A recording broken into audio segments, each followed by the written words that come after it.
Just make you cry. And I don't wanna fight with you. Good support in the field. I would rather lie to you.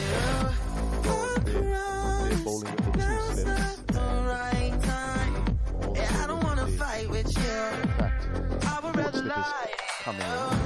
So they have the three slips. so you They won't have see. a backward point. Cause the pain is in my Proper, eyes. mid-on. Short forward of square. Feels like I could break it any moment and shatter your insides. If you feel my mind, start. call me all night long. Try to give you hints and a heart to see. And the Dubé Right just on. need to bowl a little bit closer, force the batsman to play. You got a brand new ball. You don't want him leaving alone too many, getting a good sight of what's happening. So with the movement he's been getting, he just need to get a little closer, force the batsman to play, look to get an edge. You got to keep on a couple of slips in the slip cordon. So just a little bit off the mark at the moment. Hodge still on one and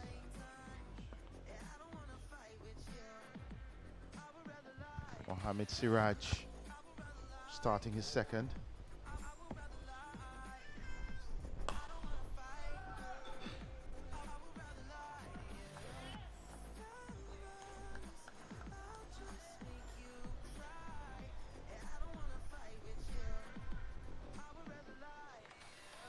I've always said that with any bowler, you shouldn't take him more than maybe one over to assess the conditions, the surface, what's happening.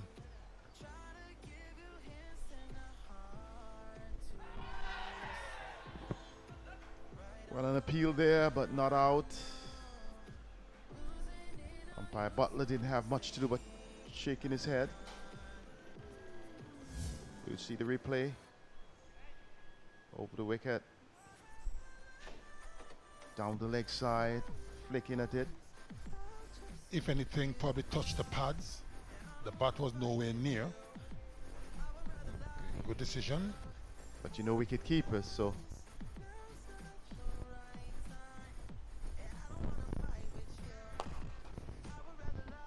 Driven back. Past the bowler, well driven. Challenging run for the captain, Bihari. And that is very ordinary running by both Hodge and Salazeno. That should have been 3 runs quite comfortably. And they jogged 2 just for 2. Not very good running. They got to be more urgent. They got to really sprint through the wicket. Put the fielders under pressure. Very, very ordinary running.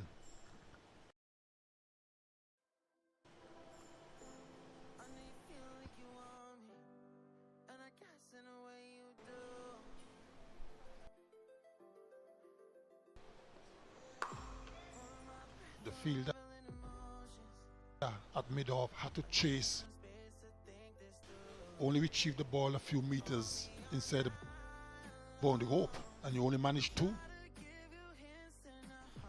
That is not good running. So you think all that is part of the intensity of the game that makes a difference between an ordinary team and a top level team? It certainly does, because when you look at the top teams in world cricket, that's one of the things they do extremely well. They're running between the wickets. They always put pressure on the fielders.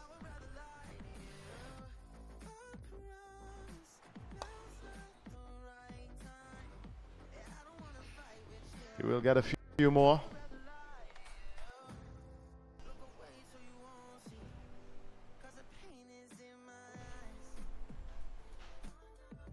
I'll tell you a story. A couple of years ago, I saw there was a benefit match at the recreation grounds I remember Sir Viv was playing, already retired years ago, and some of the oldsters and some of the under 19 players who were playing. Viv was already running down the track and these guys were still in the crease. So showed me that something was wrong with the approach to cricket. How can an old man be outrunning the youth?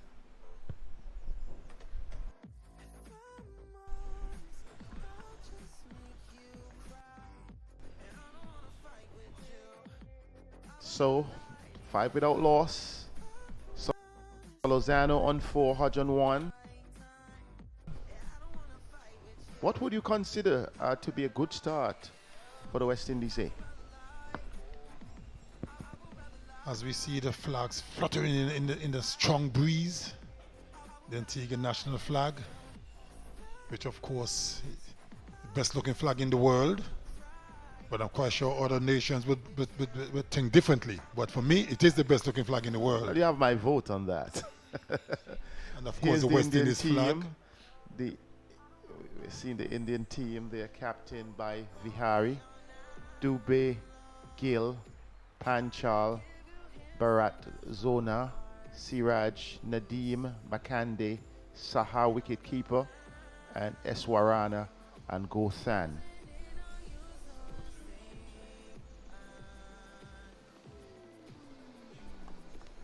Still some movement of the seam, and Dubey just needs to be a little closer. They got to force Munson Hodge, who is on strike, to play a little bit more. They've got slips there waiting. They're making an adjustment to the field. Vihari has now bought, what, 3 slips in and the gully.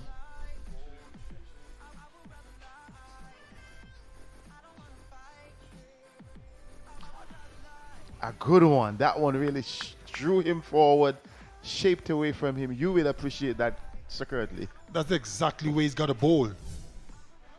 Very, very good delivery. Pitched and left him. That was a perfectly pitched delivery. Well, almost perfect. It would have been perfect if you have taken the edge, but that's the area where Dubey needs to bowl. I guess he's listening to me, sir.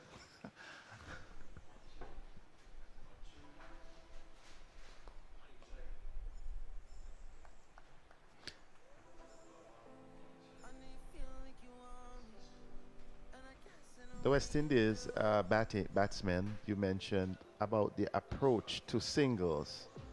You know, they basically stroll a single when they could have really, let me press for the first and see if we could induce a sense of urgency on the part of the fielding team. All those are elementary set, because anytime you hit the ball into the outfield, and even though he's going straight to a fielder and you're going to run 1, you got to really sprint down the track, give the fielder the impression you're looking for 2. Then he may fumble. So the fielder would be under some pressure, thinking, you know what, these guys are really looking for 2 here. So I got to attack this ball. He may fumble, then you eventually get 2. Now, if you don't do that, and you're just ambling down because you think it's okay, you're only single, the field is under no pressure. He could take his own sweet time, collect the ball cleanly, because you're not putting him under pressure. And that's not the way you do things. You've got to really put pressure on the fielders.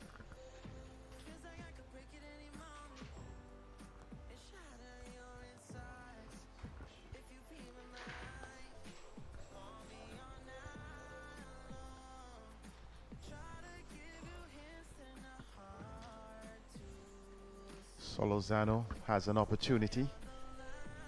One of the fresh members in this West Indies A team from Trinidad and Tobago. Solid left-hander. Diminutive.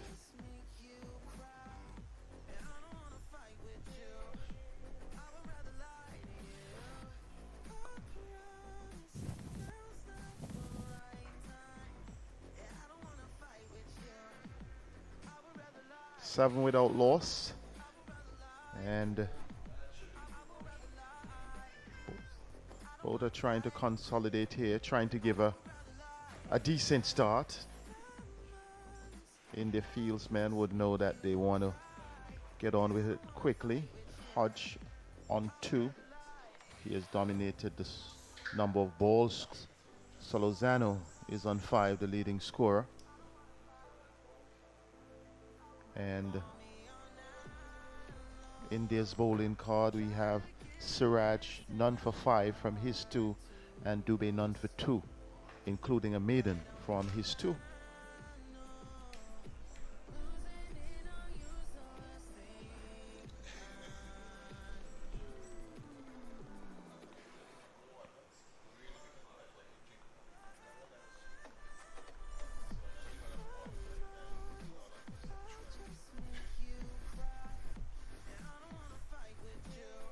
Siraj looking of the 2 bowlers so far to be the one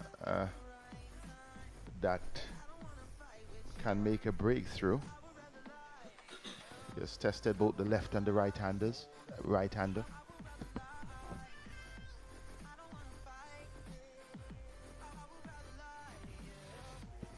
But this time a bit too wide so far in the over.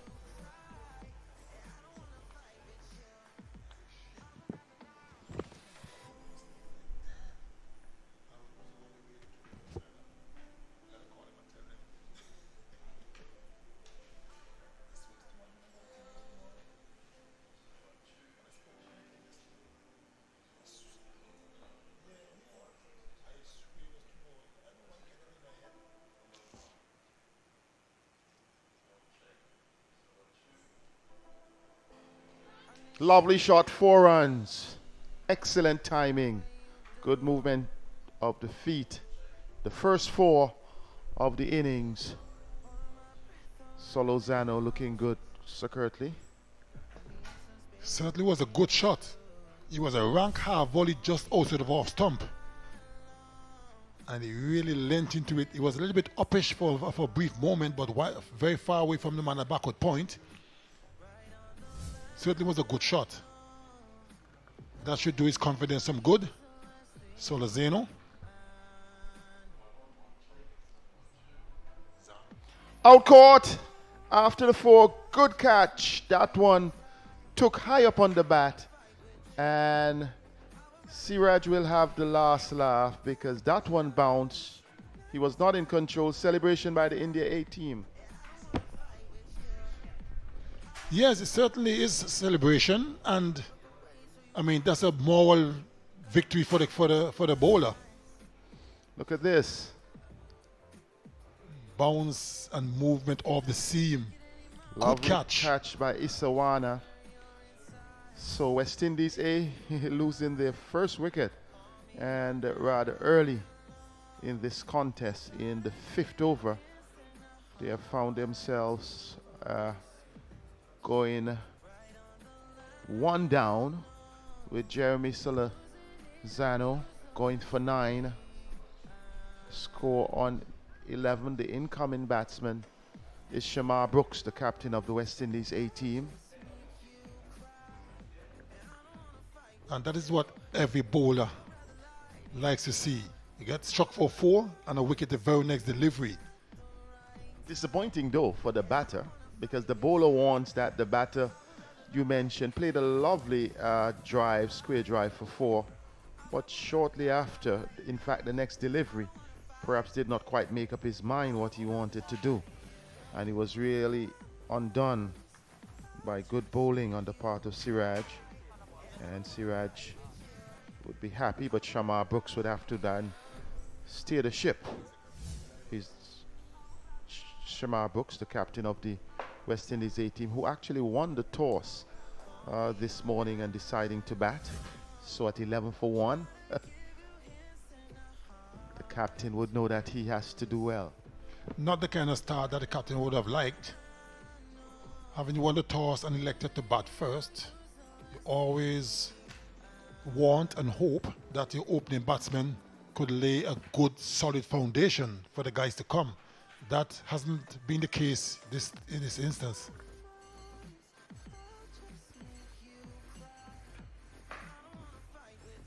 We were commenting early that the bowler Siraj was a bit wide of off stump in his first 2 overs. He got one closer.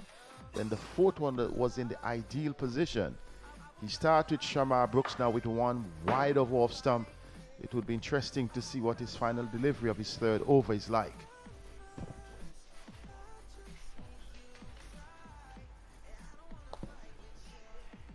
This one was angled into the pads. So good variety on the part of Siraj. A successful over for him. 11 for 1. Early strike for Siraj, and of course the IND A team. And they're running around looking like, well, you know, they're in front. So the batting card, Hodge, still not out on 2. So Lozano caught Isawaran off the bowling of Siraj for 9. Shamar Brooks is yet to score, has just come in 11 for 1. West Indies, they winning the toss and batting. The bowling card, though, good bowling on the part of the India A. Siraj, 1 for 9 from 3. Dubey, none for 2 from 2. He is just about to start his third, but he has had a maiden.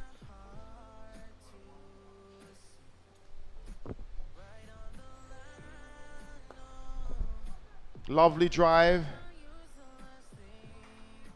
And just a single. It was back past the bowler. The fielder had to come around from deep mid-on and was able to get there only a single when they could have pressed for 2 Sir Curtly Ambrose.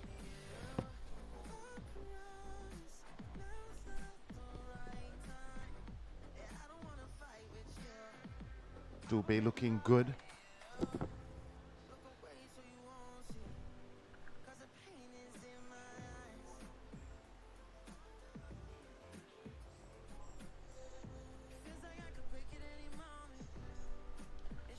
Still getting some movement off the seam, the Dubey, but he's just still a little bit too wide, especially to a new batsman. And Captain Brooks, you need to get into play because batsmen are most vulnerable at the start of the innings. And if you keep Here's the bowling, last ball. Let's take a look.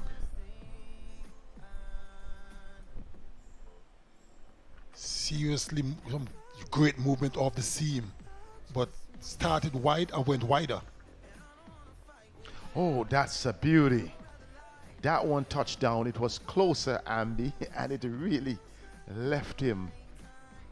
That is exactly where you want to bowl more consistently, though. Here's that delivery. Not one every over.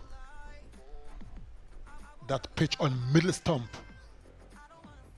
And left him standing square. It's really squared him up. Was certainly a good delivery. But Dubey just has to be more consistent. Not one every over. That won't work. The more often you put it in that area, the better your chances of getting wickets. No, that's very good. That is good bowling. That is good bowling. You just need to be consistent. Just stay there. Don't try anything else. Look at that delivery set. In line. And it had some bounce in it as well. Certainly Movements does. and bounce.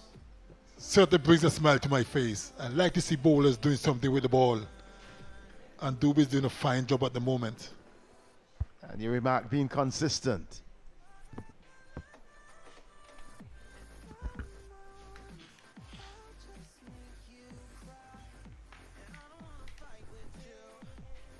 Still good away movements. This one was a bit wider of the area that you'd prefer.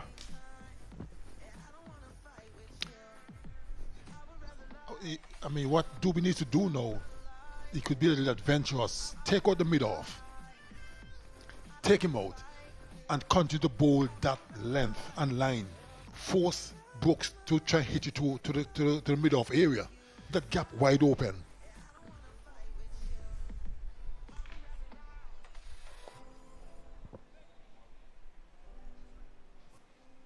Good change of line. That's the over. 12 for 1. And the breeze keeps blowing here. And that would have, as you mentioned, helped good fast bowling. Excellent view of the periphery. And the batting card, Hodge on 3 not out. Brooks yet to score. And Solozano, the man, going for 9. The bowling has been pretty good. 3 overs each, but 1 for 9 from Siraj and none for 3 from Dubé. I wonder if Dubé is related to the late great South African reggae singer Lucky Dubé. You know, one of my favorite singers as well, Lucky Dubé. You would know about Lucky Dubé, said, would you? You don't follow reggae music. Well, I do, but locally.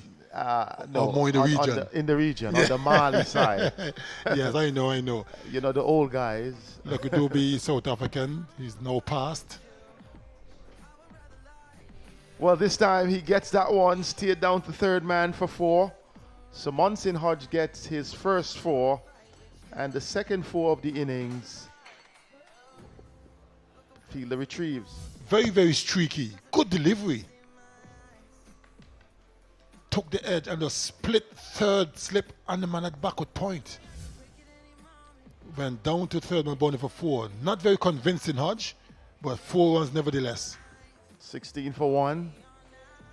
Let's see how Siraj responds. The last man who struck a 4 lost his wicket the next ball. So if Solozano. Well, this will be 4 more.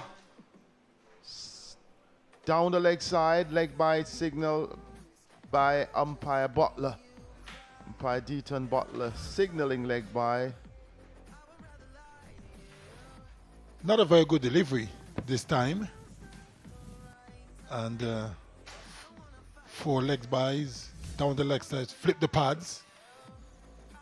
Keeper had no chance.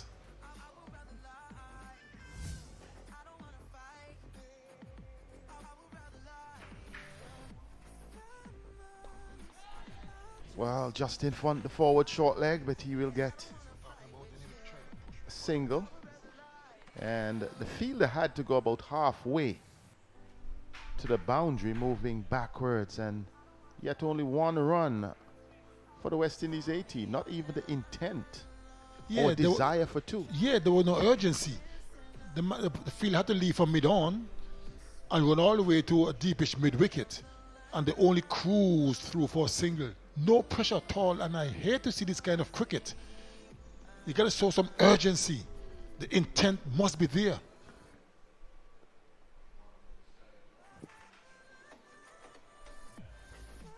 Brooks being patient. He's the captain of the ship.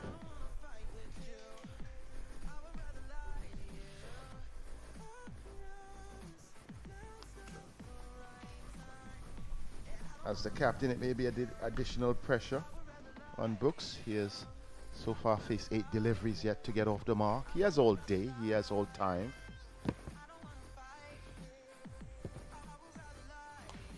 He drives. He gets runs. 4 runs. Gets off the mark with a 4. Let's look at it. He was stretching a bit, meeting the ball, and the man at backward point diving to his left. Shamar Brooks gets his first 4, gets off the mark with a 4. It's not the most convincing of shots. He played a stroke well in front of his body, as supposed to let the ball come, as they say, on his eyes. But he got away with it, and that's a bit of a relief to get off the mark.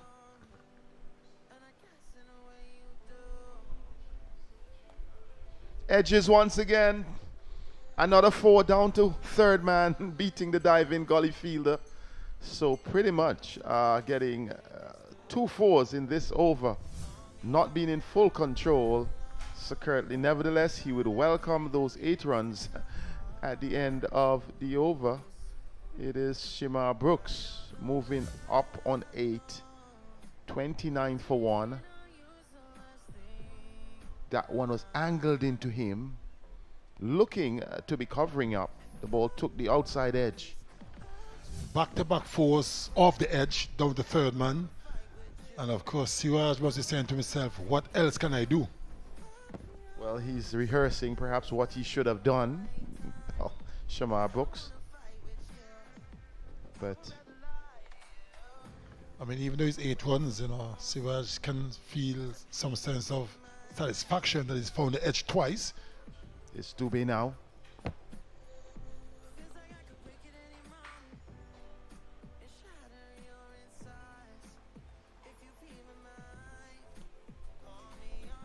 Hodge seemed content on rotating the strike. He was the one who started along with Solozano. So Hodge has been there from the beginning. Non-striker from Anguilla. Anguilla only having one test player in the small islands history.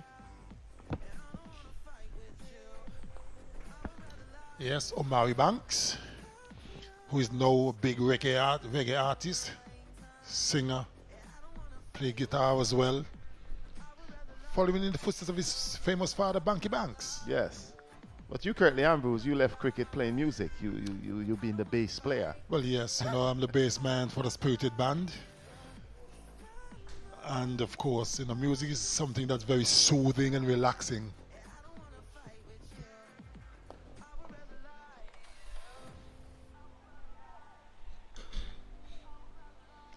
Music calms the soul.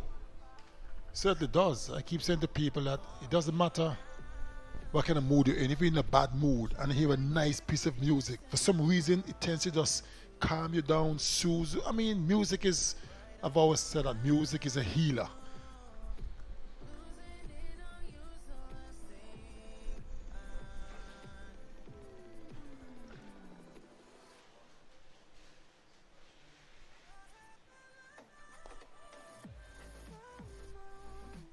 Music takes away stress and pain and frustration and all that stuff.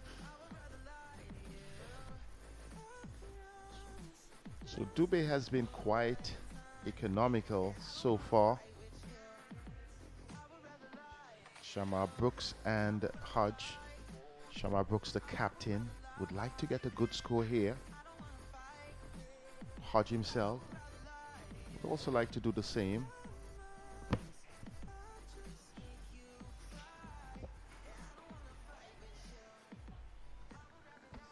And with the India selectors already naming the teams for all three versions, the T20s, the ODIs, the tests, the two tests, the West Indies selectors have only named the team for the three T20s.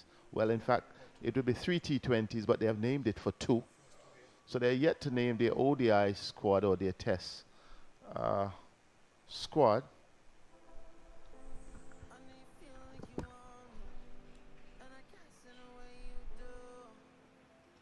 That's a beauty.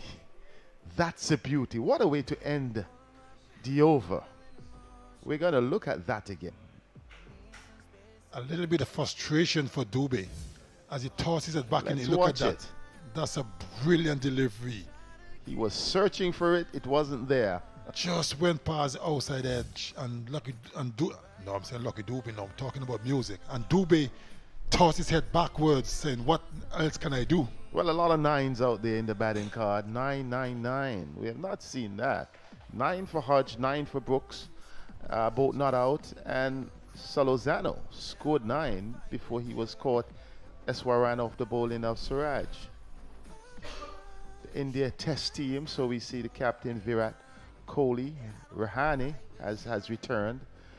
Egewal, Rahul.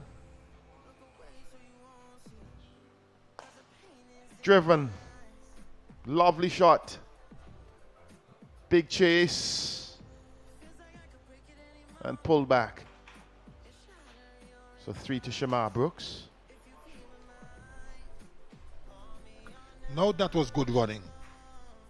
Shamar Brooks. So let's get back to the India test team. After Agarwal, we also have KL Rahul, Pujara, Vihari, who is captain in this India A team.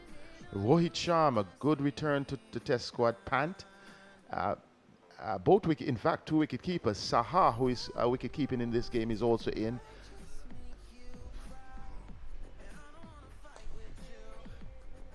Lovely shot off the pads. 4 runs. Both batsmen touching bats, going in confidence. So both wicket keepers, they have named both wicket keepers, Saha, who is in this game, and Pant in the absence of Dhoni. Let's look at this. Into the pads, and he just worked it well in the air. Easy pickings, we would say. Yes, it was a badly line delivery by Siraj, and he's been hit around for a little bit. He's now conceded 29 runs. Only this is fifth over. So the last couple of overs hasn't been really good for him when they got 3 slips and a man 2 gullies. Got to be also off stump. Good defensive work. Going against the grain of things. You'd have watched what happened with his opening partner, Solozano. Would not like to go the same route. So, Hodge on 13. Strongly built right-handed batsman.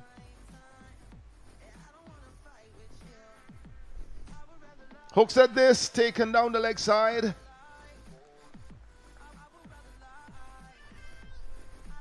Well, I thought the ball may have left him before he played the shot.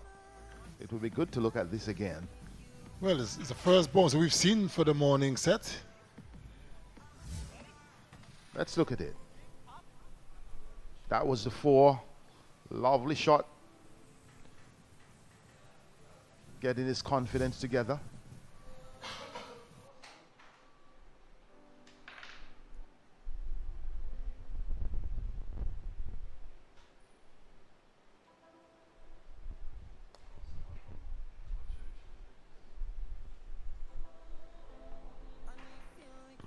Hodge seems to be growing in confidence.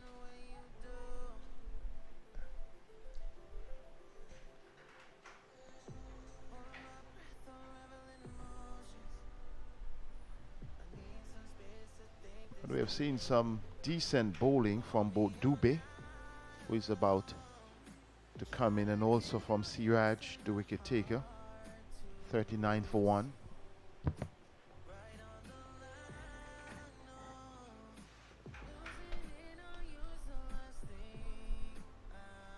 So 39 for 1.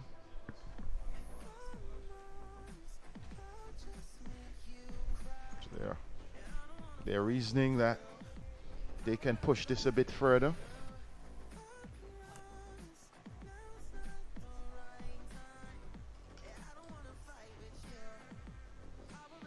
So Hodge 14, Solanzo 9, Brooks 12. Both Brooks and Hodge are yet to be removed. 1 wicket for Siraj. He has gone for 30 from his 5 overs, and Dubé none for 5. 1 maiden among his 4 overs. New bowler, so we're seeing a bowling change. Mayank Makande, the new bowler for the India A team. Right arm leg spinner. Curtly Ambrose has left, but he brings in another West Indian beside him, Kenny Benjamin. He has a feel, he has an attacking field, so he would want to bowl the slip and silly it off. Beaten, a good delivery, a good start. Good morning, Kenny Benjamin. Good morning to you, Seth. First delivery, not surprised from all reports. The pitch is a pretty dry one, Seth, for the start of this 4-day unofficial test match. Pretty dry indeed. Hodge being watchful to Makande. First over of spin. Would have been nice to see a little tinge. This rest of the square is looking quite green. Negotiating the left armer well, because 2 going away from him, 1 coming into him.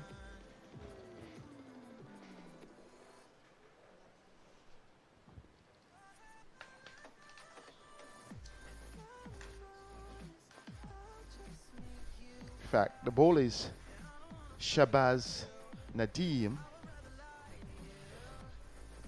the left arm orthodox spinner. Shabazz Nadeem.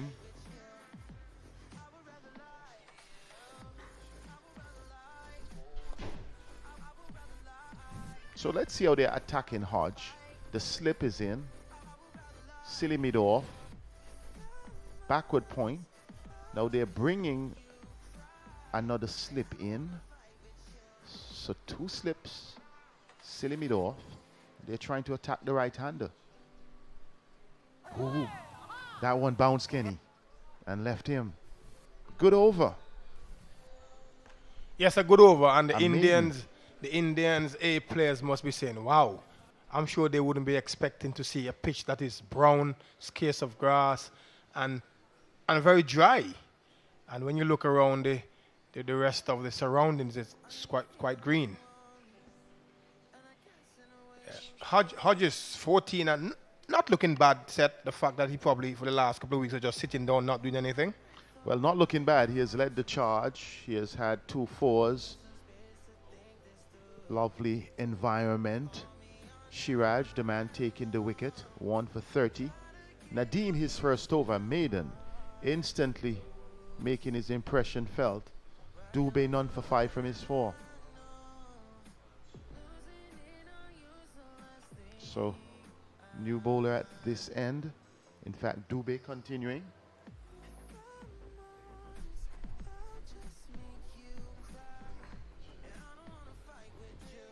The real loose delivery from Dubé. He has been doing well. Had a few edges going off his bowling through the slips. 2 successively off when bowling to Shamar Brooks. Another one also going down to backward point from Hodge. So he would have conceded 12 runs. I would say the West Indies gained in the dark, but has been pretty steady.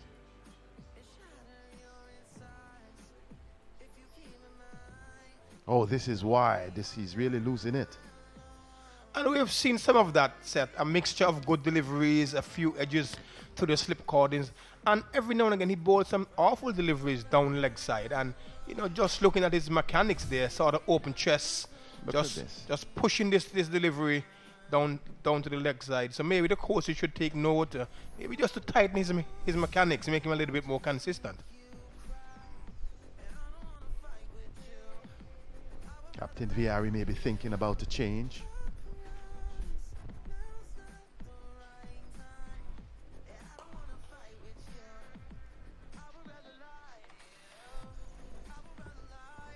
Couple of edges early on, Brooks edging 2 consecutive deliveries away.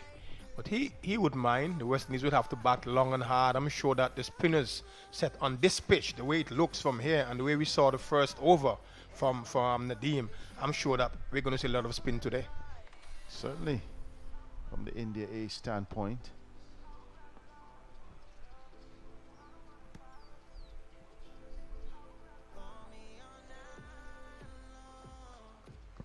Getting some shape, the Indian A-team bowlers, most of them, we either see delivery shaping in on that occasion, that one just shaping out towards the slip, starting a little bit too wide, and the batsman was not interested. So Vihari, though, is leading his team. He has 2 slips. He has really supported his bowlers well. And the 2 slips, he has the backward point. And the ploy, it's wide of the off stump, but perhaps the ploy is a false stroke. So the 2 slips are waiting. And we see Dubé there. Let's coming in. When you have a look at that over again, the set, wicket. the arm is low, and he just dragging that one well wide of the observer. So again, some inconsistencies in where he delivers the ball there, set. Something for the coaches to maybe look at in terms of doing the assessment. So Brooks on 12. Would like to have a long bat.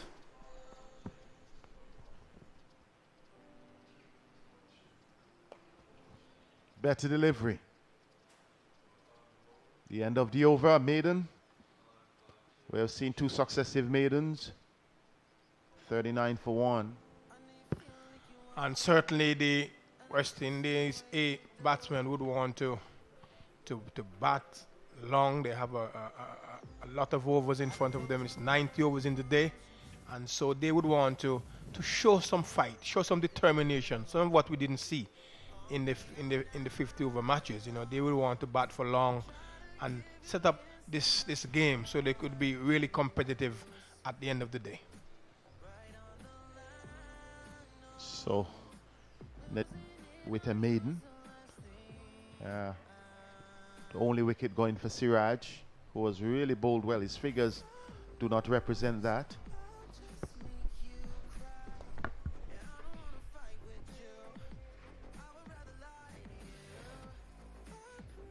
So Nadeem already having 1 over and his 2 slips.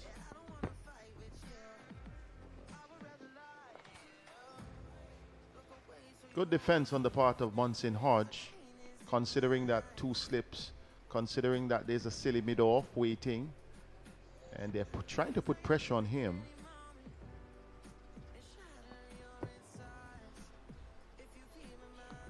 Well, he really had one that jumped on him. Not even Saha could have taken it. Again, I think the spinners are going to have a good day. Have a look at this delivery here. Just some bounce and turn. And it's going to be a tough day at the office for the West Indies A batsmen.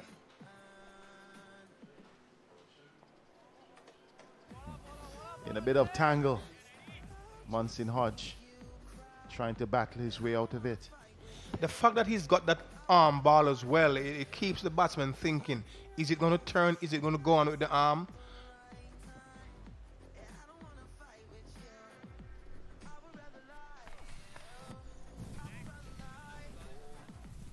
Lots of variety he's offering, so he keeps the batsman guessing.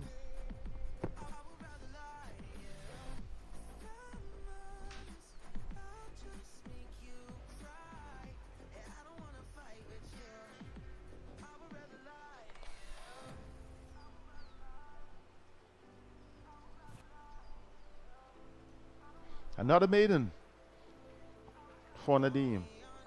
This is going to be a real test for the West Indies A batsmen, and more so for Munson Hodge, who probably, you know, since the West Indies regional 4-day matches were finished, they haven't played any cricket.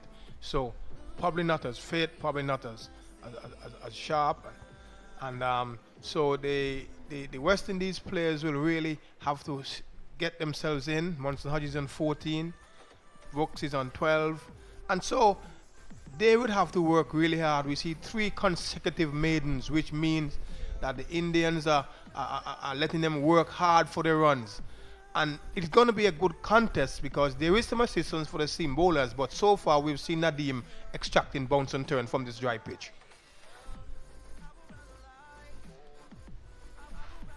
Dubé continue his ploy, and he's onto something.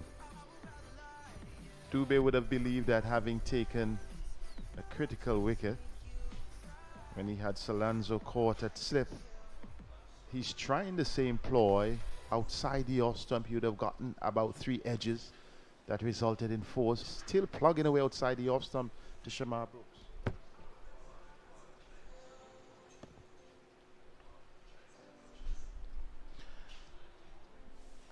That's a good one.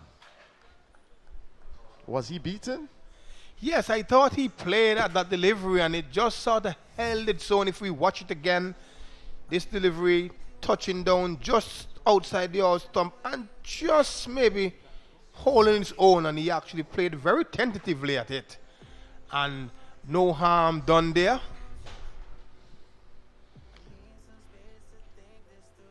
Big challenge for West Indies A. This is good stuff.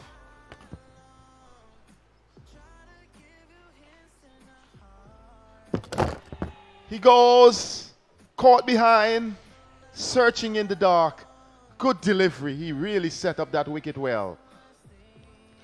I must say on this occasion, I wouldn't criticize Brooks at all. I didn't believe he did anything wrong. It was a good delivery, touching down just on about the Arsenal as we watch it. And he played nicely and it just shaped away. It did enough to touch the edge. I let the feather there go into the wicketkeeper. And those are the deliveries that fast bowlers dream of. He goes for 12. Excellent bowling. And Shamar Brooks, the West Indies A captain, would be saying, well, I did my best. The ball was coming in. I thought I had to show the full face. But Ruston Chase is replacing Shimar Brooks. Interestingly, Ruston Chase, who led the team during the 5 unofficial ODIs, comes out now, I think, in the form of the game that he prefers, has the opportunity now to bat long. Well, certainly he's that type of player, likes to get in, likes to spend time there. And this would be a nice warm-up for him, getting him ready for when that India senior team comes to the Caribbean. I'm sure he'll be very much part of that. So he would want to come in here, spend some time at the crease, and try and put on a partnership with Munson Hodge, who is looking fairly decent. And so they would want to do some rebuilding for the West Indies A. They've lost 2 for 39, and we have only seen 12.3 overs. Here's the reason why Chase is in.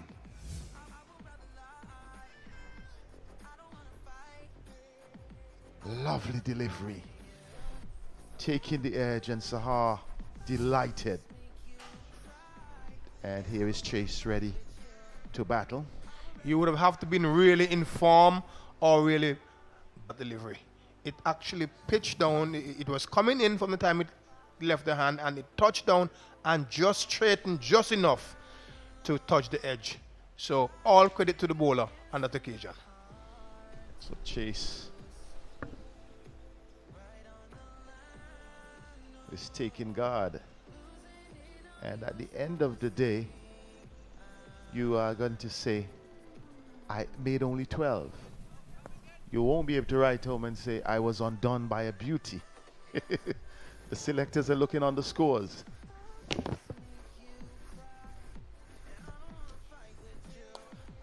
Chase gets off the mark with a lovely 4. Undriven on the pads, and he just really rolled the wrist over that. Ruston Chase will be delighted to get off the mark in a fashion like this. And this is exactly what we spoke about with Dubé. 2 deliveries that was almost perfect. One getting the wicket of Brooks, and on this occasion, the first ball to Chase, a long half volley on the pads, and he just helped it away and got himself 4 runs. So just a little bit of inconsistency in terms of his arm direction is Dubé.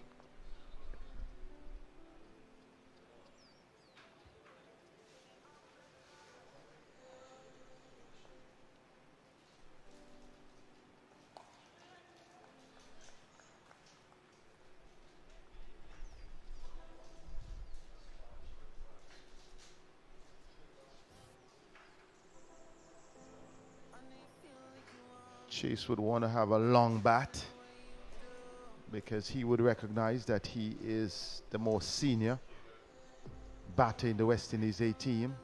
Dubé, on the other hand, may be having an extended spell because he is just about to end his 6th over.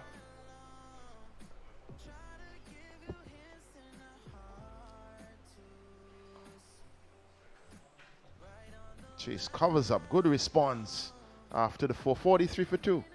Yes, that one just hurrying Chase a bit. Probably should have been on the front foot. Maybe that delivery was a little bit fuller than he anticipated, and sort of in the end he sort of hurried the shot. You know, just chopping it down close to the stumps. And the scorecard showing that 2 wickets have gone. And just having a look at the men to come. Jermaine Blackwood, Hamilton, Cornwall, Warwick, Lewis, and Cummins, Holder. So they definitely some people down there in the shed who still can make significant contributions, and they will need to, based on what we're seeing in terms of the spin. Great to see Blackwood back in the lineup.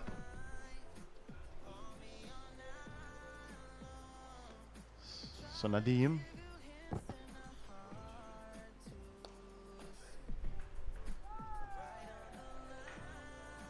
That is Munson Hodge's shot. He likes an on drive, but it will be difficult. He got to make sure that he's right to the pitch because the ball is turning. There is some bounce, so want to be careful when he's playing that shot.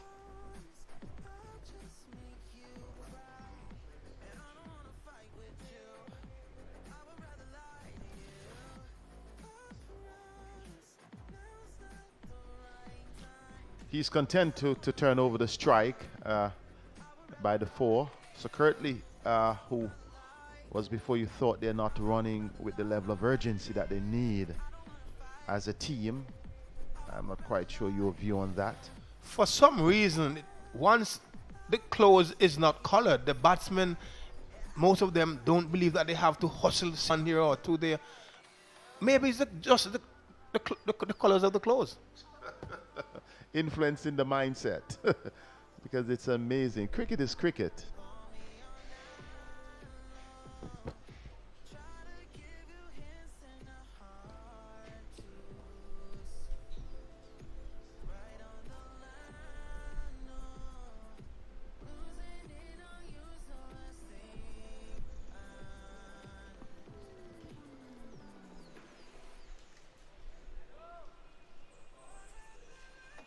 Again, we're seeing some turn there.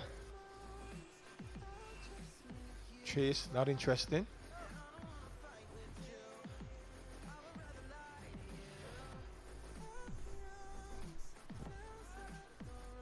Well, he punches this. A good chase. Pulled back.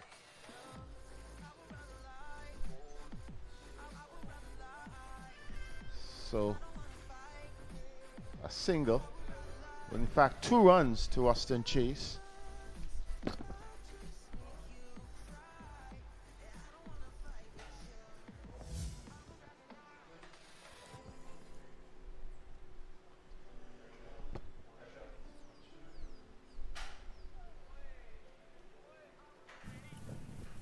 Over comes to an end.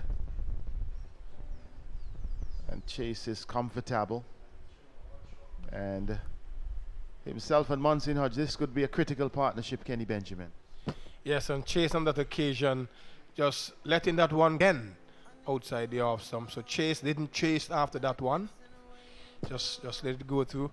And they're just taking their time, having some patience, trying to get accustomed to what is happening with the spin. Obviously, some balls are turning. He's got a good arm ball. And so it is going to be a good contest. But so far, the West Indies A players seem like if they're getting the measure of it. A wicket each for the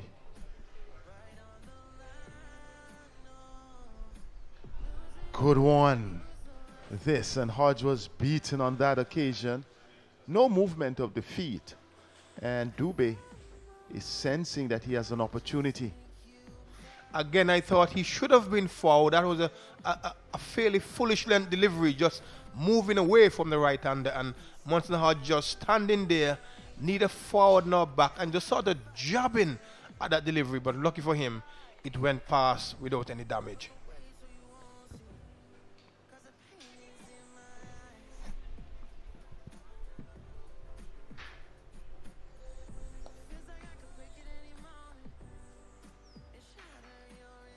Again, not getting forward to a foolish length delivery, just standing there. And Monson Hodge would be advised, those length of delivery, it's a good pitch. So there is no devil in the pitch. And those length of deliveries, you want to try and get forward because there is some outward movement. And you want to get as close to the ball as possible to try and cover that lateral movement.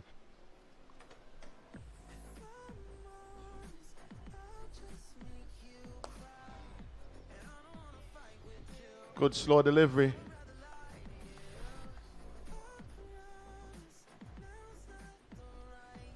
And if we were to watch Monson Hodge again, almost walking into that shot, no solid base set.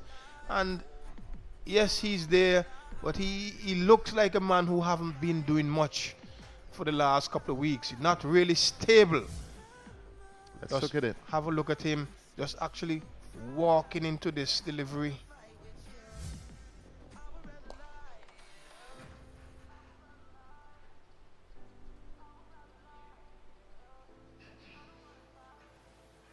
And again set, just trickling, just ambling for one.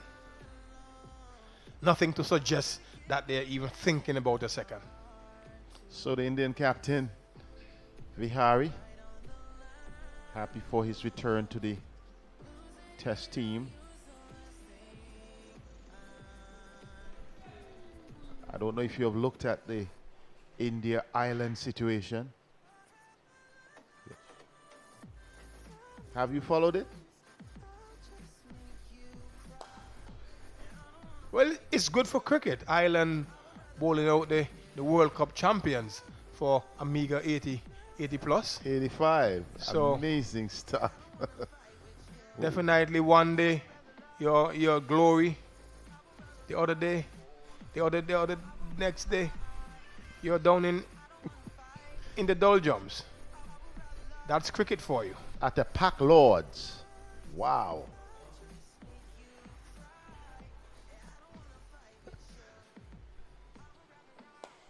One of the island bowlers, 5 for 13 or 5 for 19 or something like that. At one stage, 5 for 11. 47 for 2. Hodge on 16, Chase 6. It's drinks break, and Kenny Benjamin, a good time to bring Zorel Bartley to join you. Just look at the scorecard.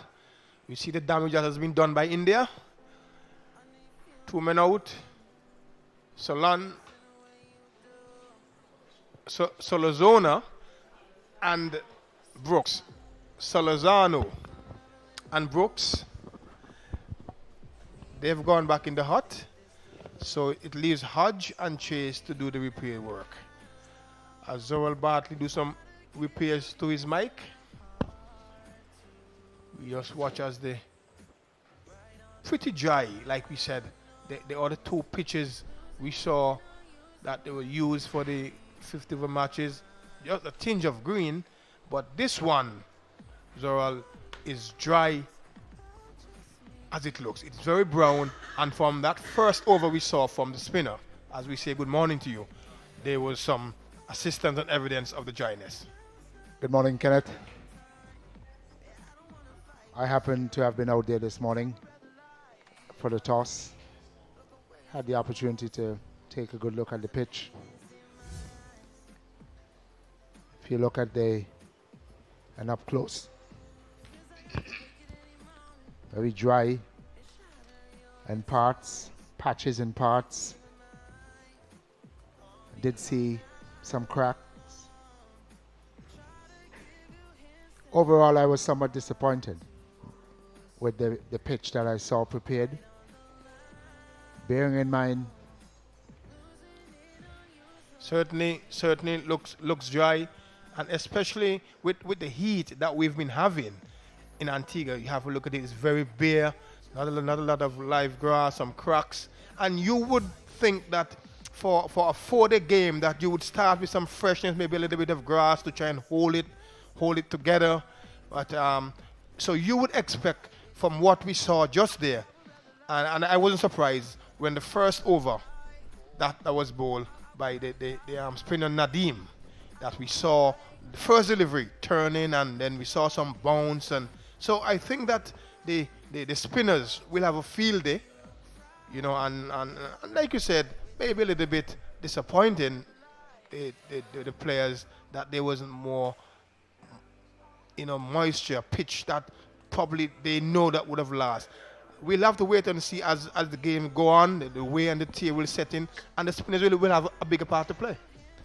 well, I think even when we look back at the home series versus England earlier this year, I got the impression that the creators were encouraged to prepare grassier pitches, a bit more for the bowlers, and the West Indies team did well. The West Indies team actually won that series. The Indian ace spinners dominated the 50 over matches. That was probably the 550 was they did well, and one wonders if probably this was the case. But once the pitch is good, even though it got some pace, batsmen like that. They like when the pitch is coming on, even though there is some bounce in it, they would prefer that than to see a spin on the first session, a spin on the first session of the first day, creating problems with turn and bounce. I always think, though, when you toss, the toss is to determine who bats first. But I think having won the toss this morning, it would have been nice to see the West Indies, they have the option of saying, because of the pitch conditions, because of some greenery, that they would have wanted to have the young fast bowlers have an early go. That would have been an encouraging option.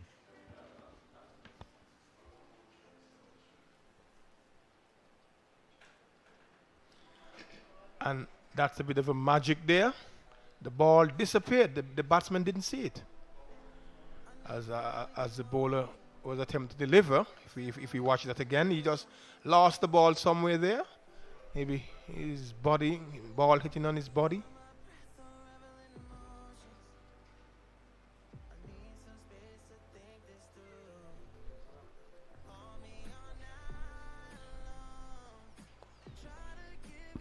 An easy catch. Pitched onto his pads, and there was Munson Hodge. You spoke earlier, Kenneth, how he loves to undrive. Anything close to his leg stump. That strong right hand comes into play. Flicked it up to the man at forward of square, and it was an easy catch. So right after the break, the West Indies, they have lost another wicket. It's 47 for 3. Munson Hodge following Solozano and his captain Shamar Brooks back into the pavilion.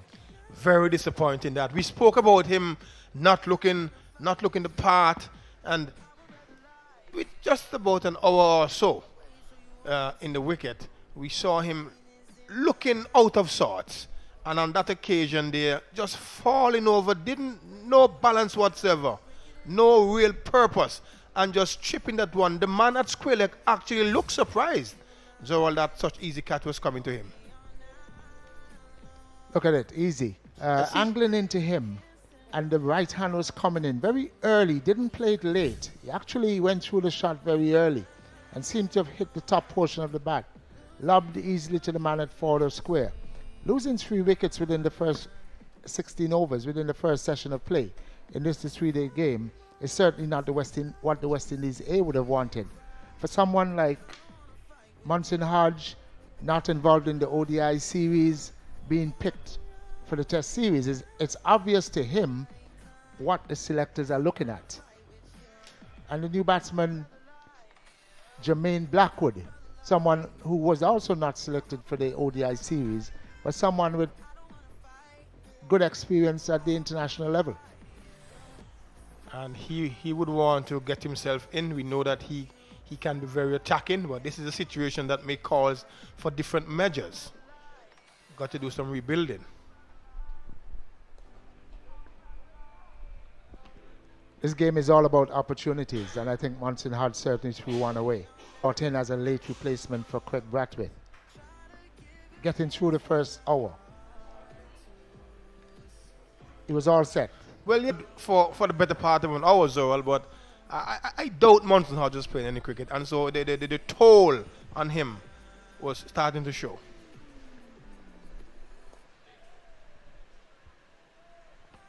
Certainly not a spring chicken either, is Munson Hodge. He's 31 years old. He has been around for quite a while. It's at the stage where, yes, he's come out of a good first-class season, but he's at the stage where it's not going to be much investment in him. He would have to be there or thereabouts and be selected as a fit-for-purpose selection.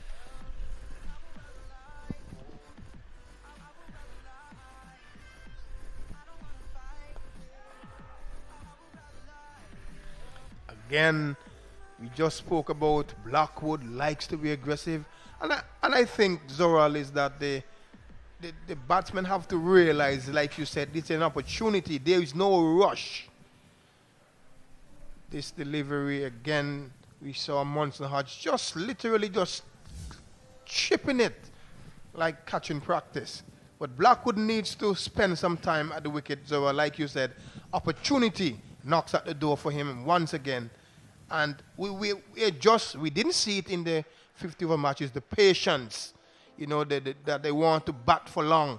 And so far this morning, we are not seeing much patience from some of these players as well.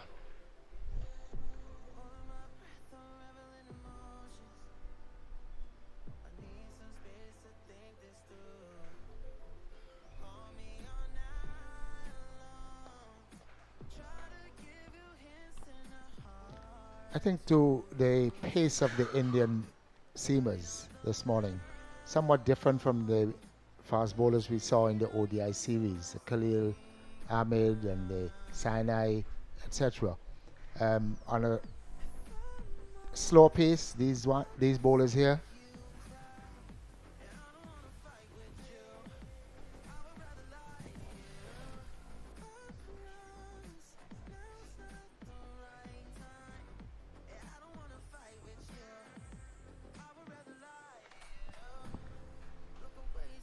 they're more seamers as against hitting the deck bowlers.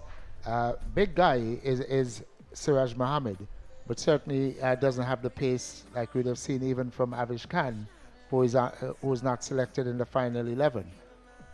Well, what I've noticed as well, Zol, even though they don't have the pace, they don't hit the pitch as hard, they make up for it in lateral movement. We saw the new ball this morning and even this last over that there was some sign of swing, and so probably this is why they were the choice to play in the longer version, because there is some lateral movement, and so far they have given a problem or two to the West Indies top order. Nadeem has changed end. He's now going to come from the Sir Curtly Ambrose end, the northern end here at the Sir Vivian Richards Stadium.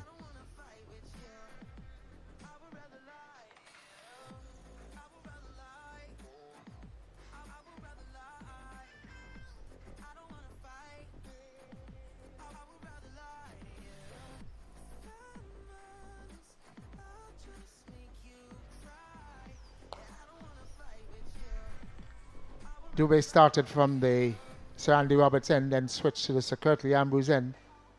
A 3-over spell where he picked up 1 for 5.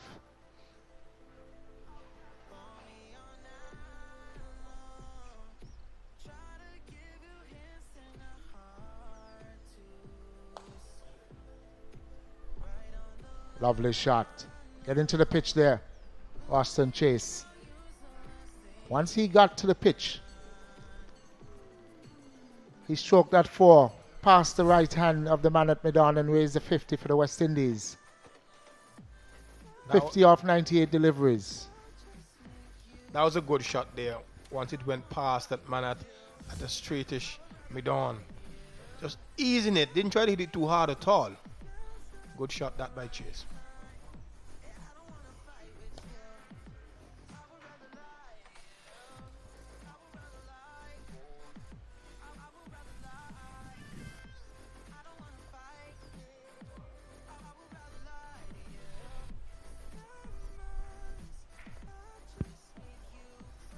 Some bounce and turn, Kenneth. The spinners licking their chops. Slow turn and bounce, but once there is some turn and some bounce, it doesn't matter if it's slow, it's going to cause some problems.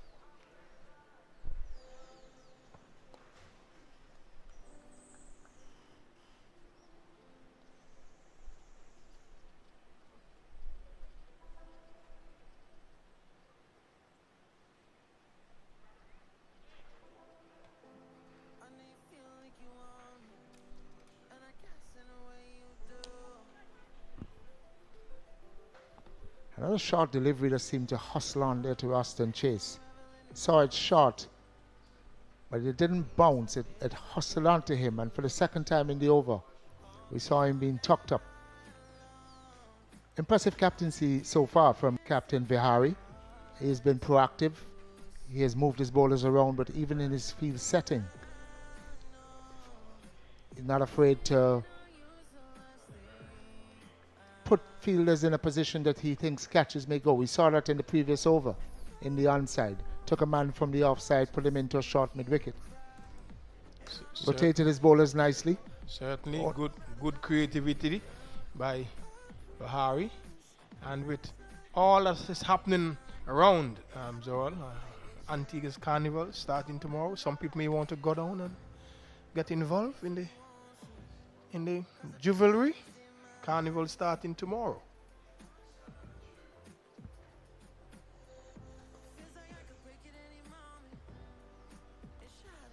Any carnival for you, Zol? Unfortunately not. I'm a Juve morning man myself. Starts and ends there.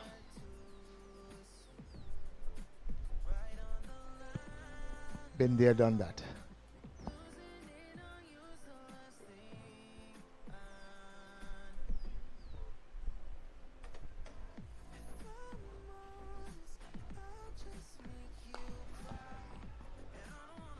Typical of Jermaine Blackwood. Down the ground. It wasn't a half volley. It was back of a length. Could have gone down the throat of the man at a straight to mid-off position. That's the way he plays It has gotten him in trouble quite a bit. Left foot coming down leg stump and throwing the hands at it. Hitting the top portion of the bat, picking up 4 runs. Not overly convincing. I give him credit for that shot. He hit through the line. He probably trusted the pace, and he tried to get it away from the man, which we're now seeing that adjustment being made. And I don't have any problems if you hit the ball away from where the fielder is. Too many times we've seen the West Indians hitting the balls hard straight to the fielder.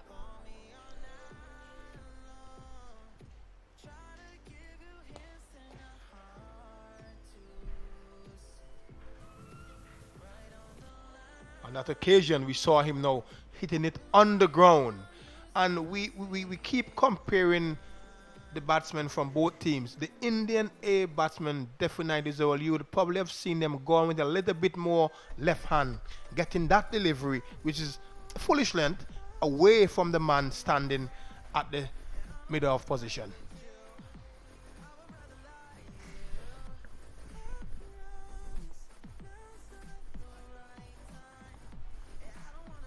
I think a lot of it has to do with balance. I've had a look at the Indian batsmen. I in particular, I had a look at Shubman Gill. And he's so balanced, even with, again, short deliveries, that he's hitting into the onside.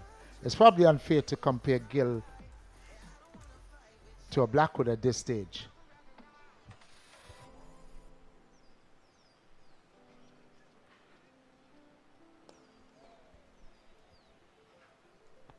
Good cricket all round.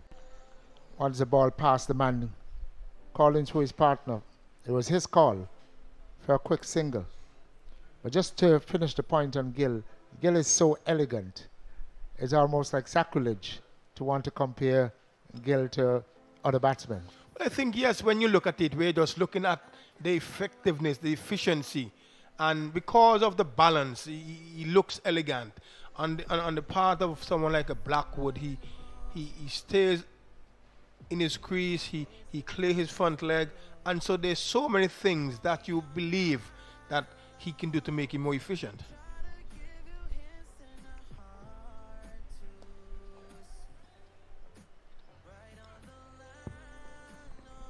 The pugnacious Blackwood is what we know. We have seen it before. It has not always been convincing. He has scored runs in patches. He has scored Cavalier 50s, not carried on. If he's being considered for Test cricket, I think what the selectors are looking to see him do is to bat, settle down and bat. Not the flamboyant shots, but to play around him. Hodge 16, Solozano 9, Brooks 12. The 3 wickets that the West Indies A lost, having decided to take first knock when they won the toss. A team that includes Hamilton, Cornwall, Warwick and Lewis, Cummins and Holder to come. What do you think of the overall composition of the West Indies A team, Kenneth?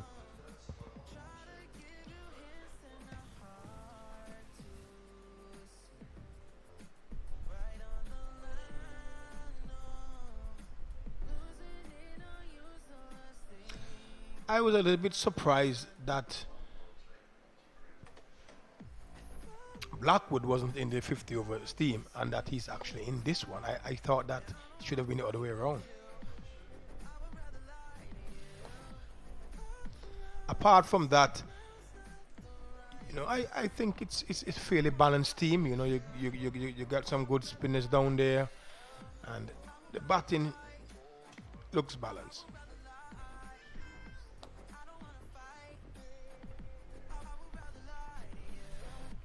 West Indies are picking up 4 runs there. Austin Chase saw delivery shot, pounced on it early, went deep into his crease. Picked up 4 good looking runs. Good shot again by Chase, showing patience. This is what we know Chase for, especially at the Test level. Bat with patience, and whenever he gets an opportunity to score, he capitalizes on it. He's one to hold the innings together, and so far he's doing a good job in terms of mixing some aggression with his regular play.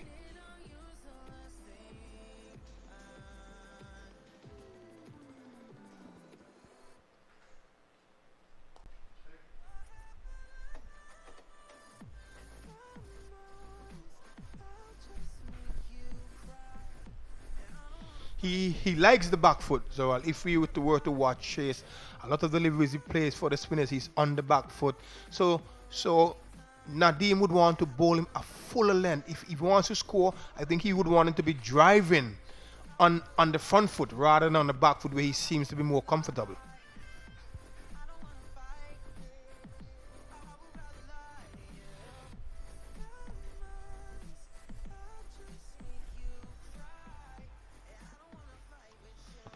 Low trajectory from Nadeem. Short man, not giving the ball much air at all.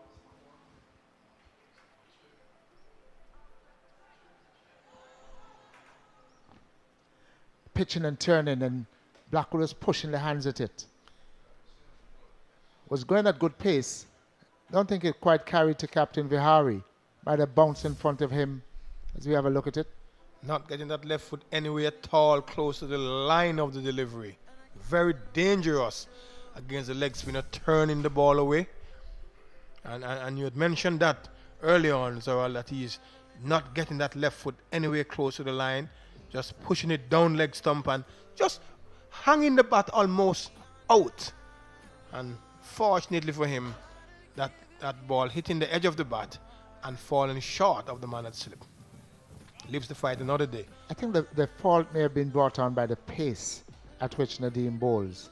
If it was a delivery flighted, then he could have had a look at it and made a determination. There it is, angling into him, but then pitched and left him, and his hands were there. The pads were still on leg stump, because initially the ball was angling into him. So he was ensuring that he wasn't going to get tucked up for an LBW. Once he saw it bounce and turn, that's where he pushed the hands at it, almost got himself in trouble, but at least he lives to fight another day.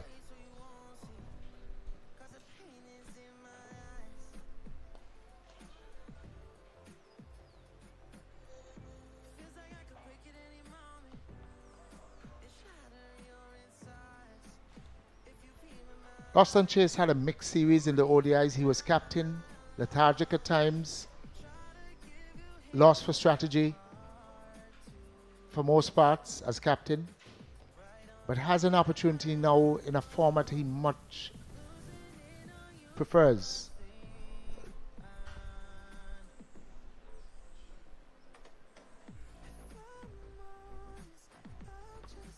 Picking up 4 runs.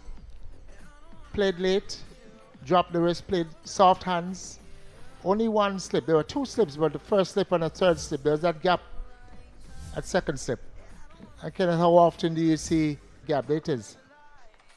It was not bouncing, it was keeping somewhat low. How often do we see that happening? Yes, I always think if you're going to have a slips in, you have a first and a second slip. If the ball goes wide, when you have that, you're hoping. You know, there is no such thing as knowing that someone is weak around the third slip area. And so I always wonder why the gaps.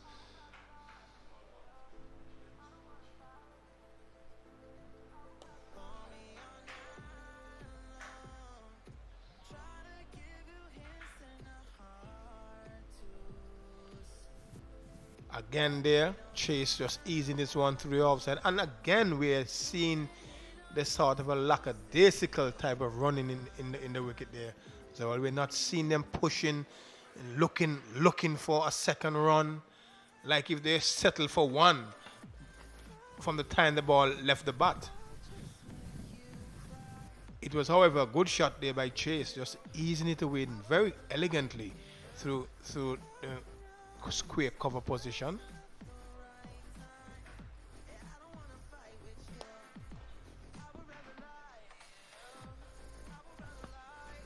Pugnacious Jermaine Blackwood, always looking to counter attack.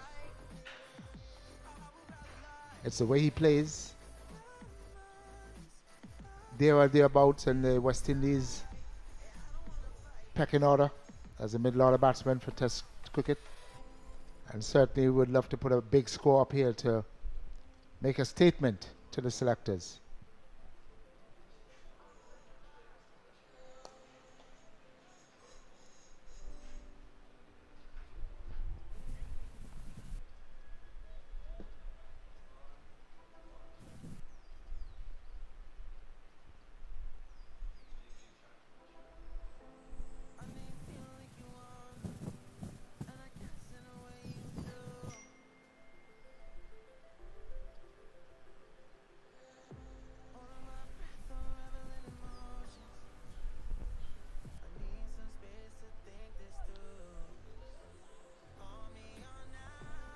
think Blackwood is beginning to calm down. His feet are moving a bit more.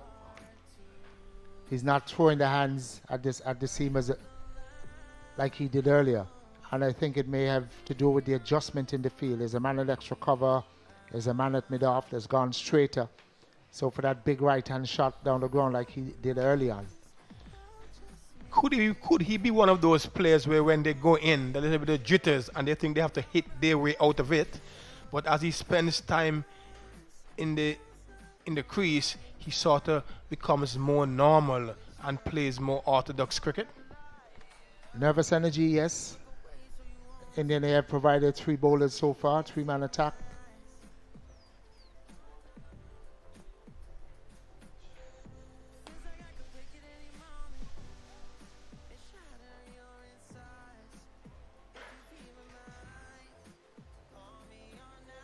Chase is looking very confident indeed. He's rotating the strike well. He's getting off the strike quite easily. He looks more at home in his white clothes.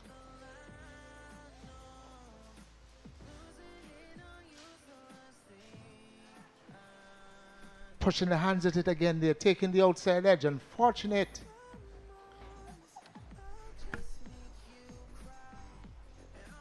It seems to me like if, and we call it shielding, like Jermaine Blackwood doesn't want to go back down to that end. That was 2 runs there, and we see them just jogging through.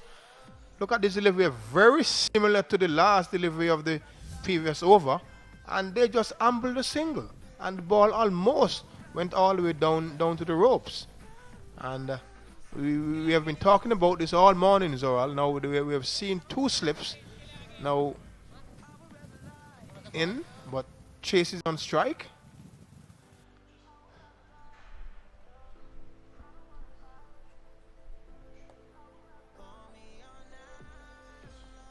Again, the proactiveness of Captain Vihari, bringing a second slip in there. 2 deliveries that have gone through there in recent times.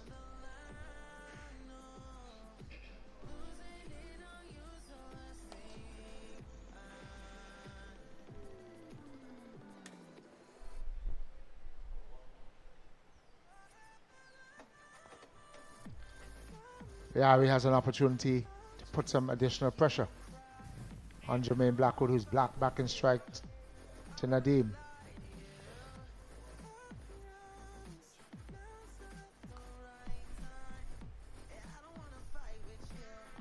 I think the pressure got to Nadeem there on that occasion. Captain strength in the field, asking him to hit that spot again. A shorter delivery on this occasion.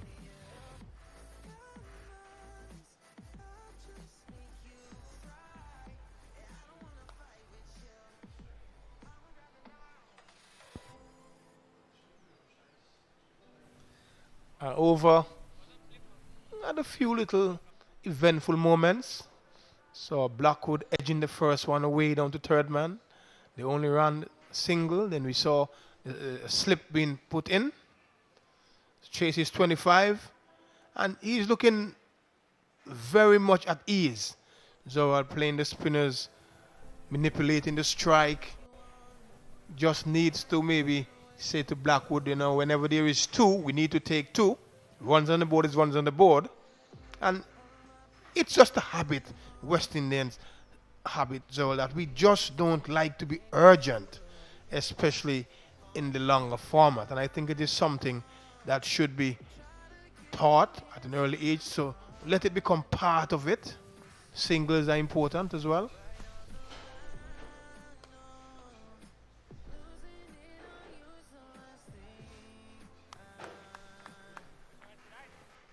Mohammed is in his 9th over.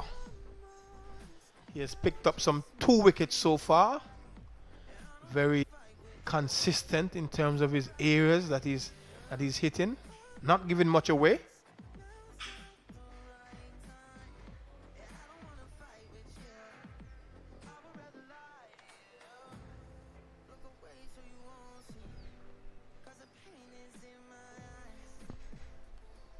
Such a tall guy, Kenneth, must be about 6 foot tall.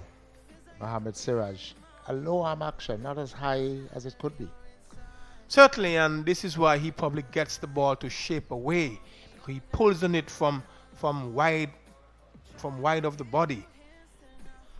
Doesn't have all of his momentum behind the ball. He's more pulling it towards the slip area. Still there was some effectiveness.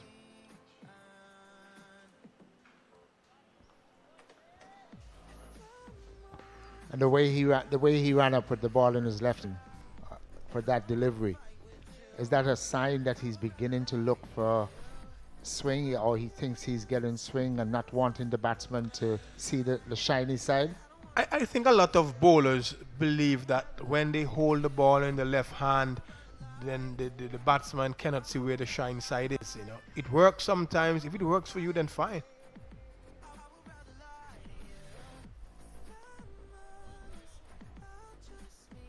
On that occasion there, Blackwood playing away from the body again, Zoal, and almost chopping this one down onto his stumps. We saw his front foot coming straight down the pitch. As again, waiting and going towards the line. There's the head went, the arms went, but the left foot was still stuck on center stump. Very fortunately, the ball just struck his pads and bobbled away.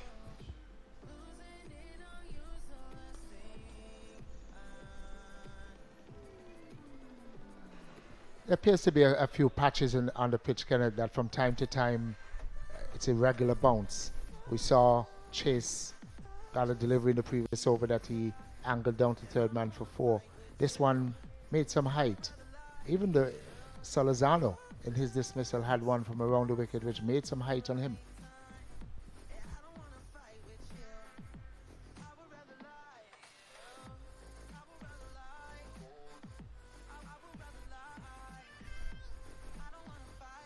Wide of the crease on that occasion is Mohammed, getting that ball to just straighten up. But Blackwood, not interested. Not interested at all. There is he wide of the crease, just pulling this one. Starting a little too wide. But it's a good ploy. Just using the crease a little bit there. On some occasion he gets close in. On that occasion he was wide. Just sort of changing the delivery release point. Hodge, Solazano, Brooks, 3 West Indies A batsmen to have gone. 73 for 3. West Indies A winning the toss and deciding to take first knock, having left out Reefer and Ambrose from their 13-man squad.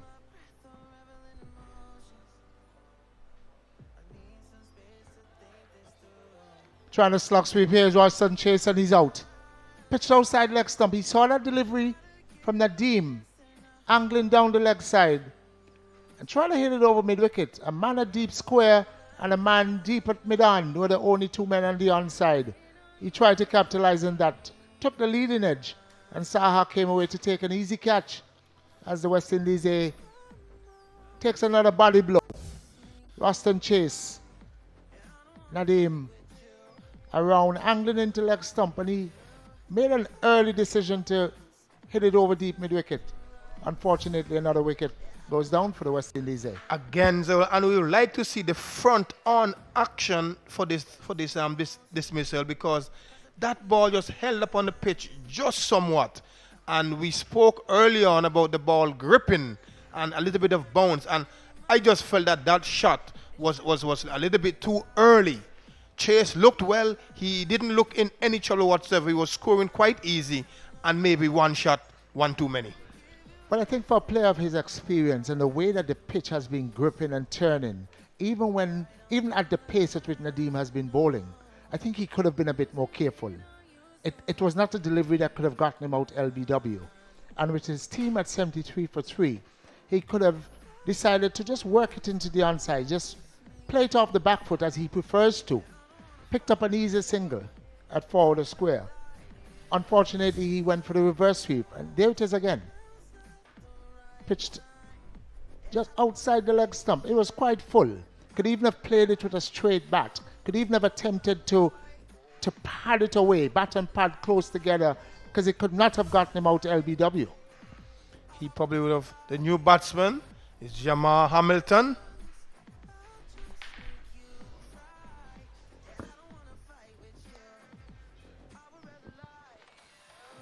Jamal Hamilton is pugnacious. There's always going to be action when he's at the crease. And I think these two are almost similar type players, Blackwood and Hamilton. I know he's got a pet name locally. They call him Cutty Ranks. I wonder why.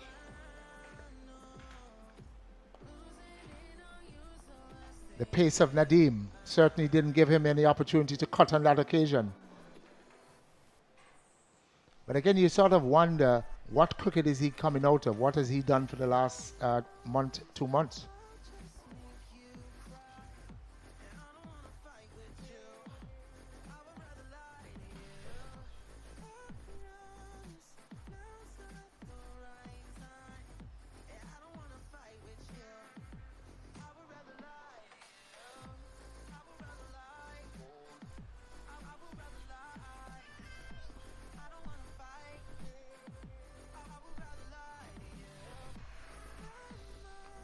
Working that away, something that Chase probably is reminiscing out under the shed, probably thinking that's what I should have done. Just working it away, this one, Hamilton on the onside, easy single.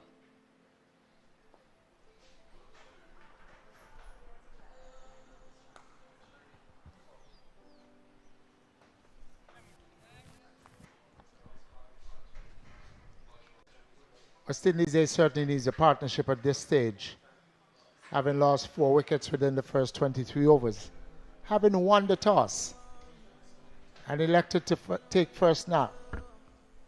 Salazano for 9, and Brooks for 12, and Hodge for 16, and finally Chase for 25. A scorecard showing all the batsmen would have gotten a start, but so far none carrying on. And trying to impress the selectors, these young batsmen, or batsmen who are just at the crossroads of their career, certainly need to make a statement to the selectors that they have the ability to go to the next level. Sir Kirtley, your thoughts? Not very good going, obviously. A 74 for 4, that's not what Captain Brooks would have wanted. They won the toss and decided to bat first.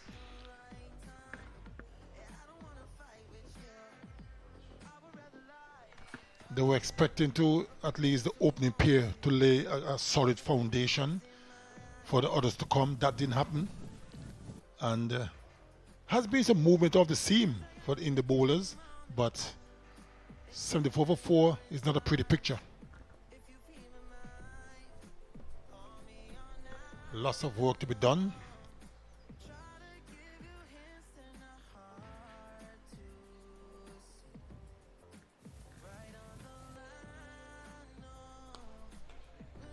Mohammad Siraj putting in some hard work here for his captain and for his team. Bowled 5 overs from the northern end, Sir Kirtley Ambrose end, and has switched around. He's now in his 5th over from that end. Into his 6th over. I'm sorry, so a big spell for him from that end before lunch.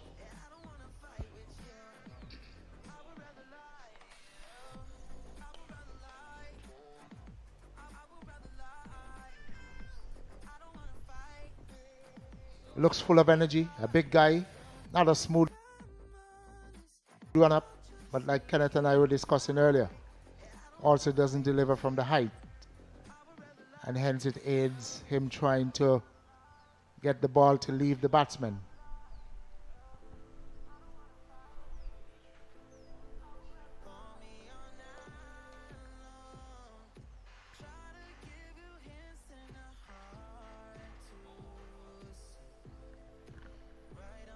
That's one of the reasons why cricket is such a great game, because bowlers are all so different actions, different approach, are still very consistent, get the ball to do what they want it to do, that kind of thing. So it's a unique sport, cricket.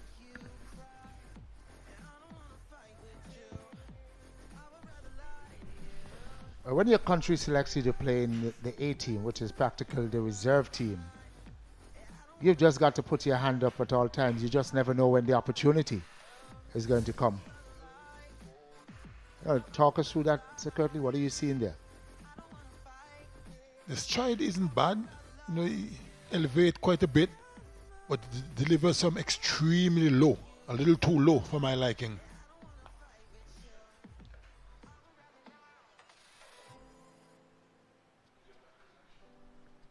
So he's not really utilizing his height.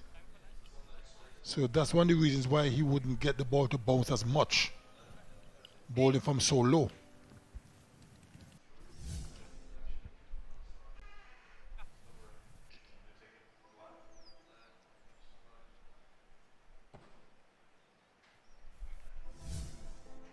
When you look at him, the stride isn't so bad.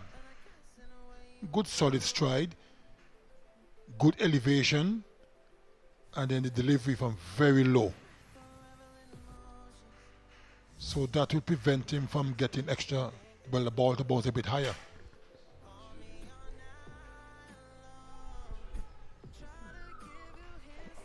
We've been talking earlier, Curtly, about the turn that Nadeem bowling at that fast pace have been extracting from a dry pitch. Had an opportunity earlier to look at it. It's fairly dry. Disappointed maybe that there's not some more grass, especially bearing in mind what we saw against England early in the year. Yes, I'm a little disappointed that there's not a little more moisture and even a little more grass on the surface. I mean, whenever you got a spinner coming into attack well before lunch, the lunch break, that tells you something.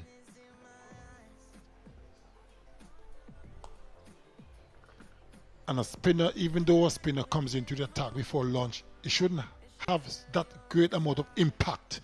That should be the maybe second, third, or even fourth day. But to get the ball to be turning so much, and at even lunchtime as yet, tells you that the surface is really gripping. And not a good sight. Spinner shouldn't really dominate so early in a 4-day game.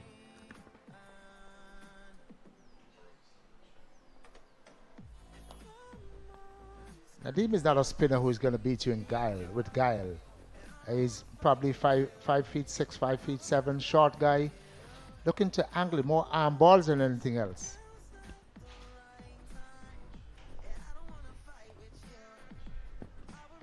But if you give Hamilton the opportunity, he's certainly going to counter-attack. That's his nature. A short delivery angling into him. This one didn't turn, but he was back deep in his crease and pulled it hard, back with a square. Left foot outside the leg stump. It was angling down the leg side. Good shot. It certainly was a good shot because looking at the replay, the delivery wasn't all that short. Just a fraction. Hamilton being a short man, very busy. Wasn't really that short, Zoel, but he's such a busy player, Hamilton. There he goes again. And showing Royston Chase what he could have done. There's a slug sweep. Similar line. Leg stump, outside leg stump, and the left foot went outside, got it away and swung it deep over mid-wicket for 6. The busy man, Jamar Hamilton, certainly keeping his team. Look at it. That's the way he plays normally. He's a no-nonsense kind of player where he likes to go after the bowling. And if you're not really on top of your game, he could make you look very ordinary. Jamar Hamilton. Hamilton moves to 11 of 15 deliveries. Blackwood there is on 8 of 25, really struggling. 85 for 4, West Indies A. After winning the toss and they decided to bat. Gautam, another off spinner in the India A team, takes over the attack after an impressive spell from Siraj. 5 overs, 1 for 13.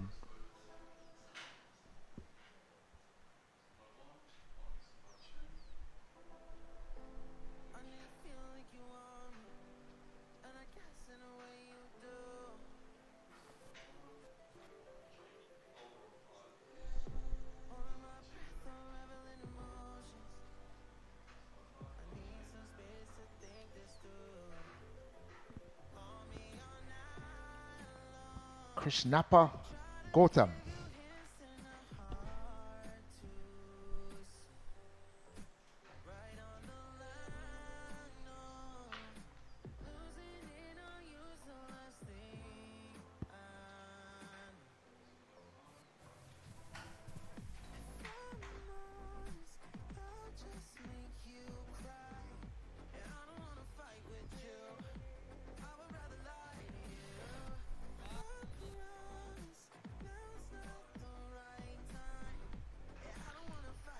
Blackwood is one of those guys who is trying to make a comeback, basically. He's been off the scene for a little bit in recent times. Hadn't played for the Windies senior team for quite a bit. And this is an opportunity for him to stake a claim.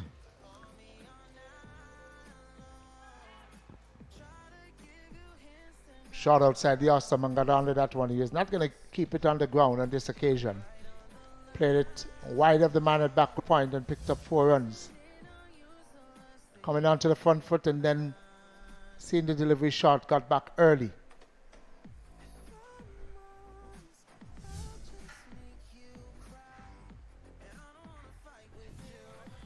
Busy partnership of 18 so far between these two.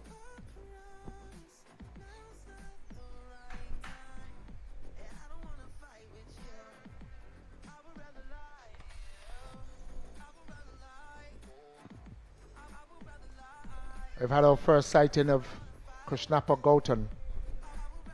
Off spinner, tall, lanky, 30-year-old. So curtly so. Has been around the scene for a while. Probably has grooved his game. And given an opportunity on this A-team tour to see if he's a viable option to move into the next level.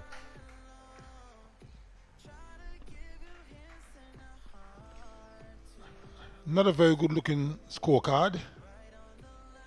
Hot 16, Salanzain on 9. And on 9. Brooks 12, Chase 25.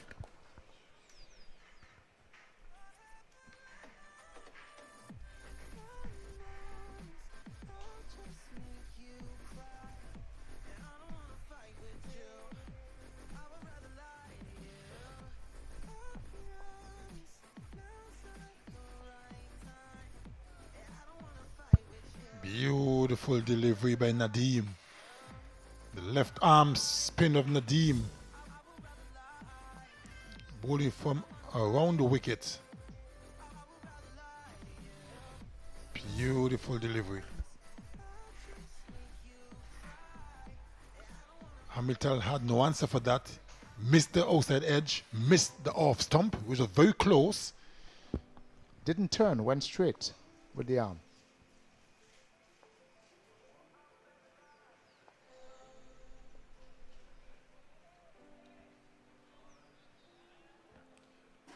He's bowling well, Nadeem. That's why there's 2 slips in place for the ball turning away from the right-hander.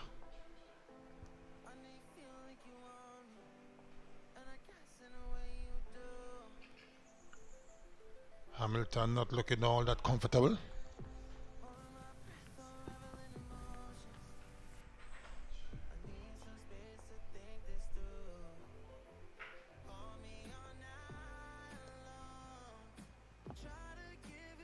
Nadeem is not giving him much time. Gets through his overs quickly. Bowls at the same pace. Doesn't vary his pace a lot. So not giving the batsman the opportunity to even leave his crease on any occasion. More often than not, it's left arm around, quick and flat, dry pitch, turning. But on that occasion, that delivery that beat Hamilton was a quick delivery that held its own, and where he was probably playing inside the line looking for more turn. Because of that, almost took his outer edge. There's the Indian team selected for the test tour coming up shortly, led by Captain Kohli.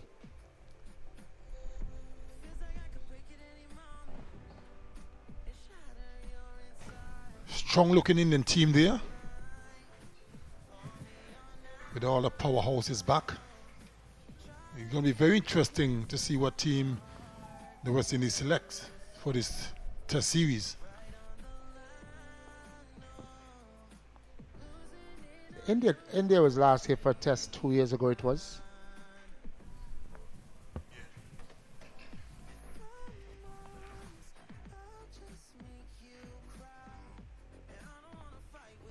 And Virat Kohli on this very ground scored his first double century. And since that has gone on to score another 3 or 4, I think it is.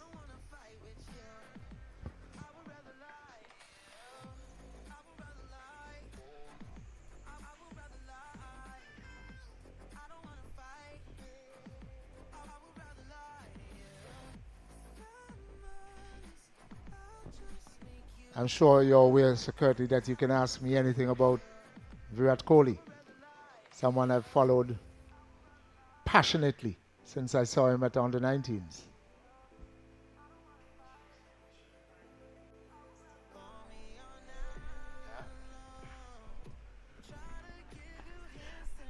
Another 4 runs there for Jamal Hamilton. The busy Jamal Hamilton. He's certainly come to the crease and has moved on to 15 in less than no time. 2 4s and a 6. Angling down the leg side from Gautam, and he just helped it around the corner and picked up 4 easy runs. Speaking of Virat Kohli, you know, he's just a wonderful cricketer, very passionate, has done very well for India over the years, but sadly, you know, not doing very well in IPL. Zoel?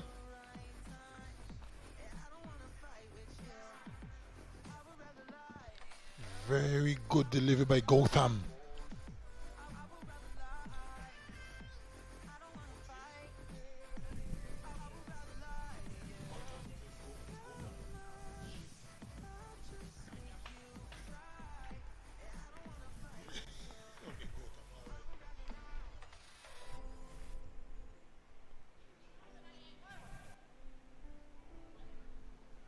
As a big fan, though, Sir Kirtley, the IPL is the IPL. Give me those 66 international hundreds any day, 25 in Test matches, and 41 in ODIs. And if you look at, in all formats, averaging over 50. Yeah, like I said, he's a wonderful cricketer. I've never disputed that, did I? I'm just saying that in IPL, you know, his team, I didn't say him personally, his team hasn't done well in the last few years. And they got some real big names in the team. I can share a story with you. I've seen 63 of those 6600s. 63 of 66. You seem to be extremely obsessed with Virat Kohli, Zawal. Passionately so. A disciple, if I may say.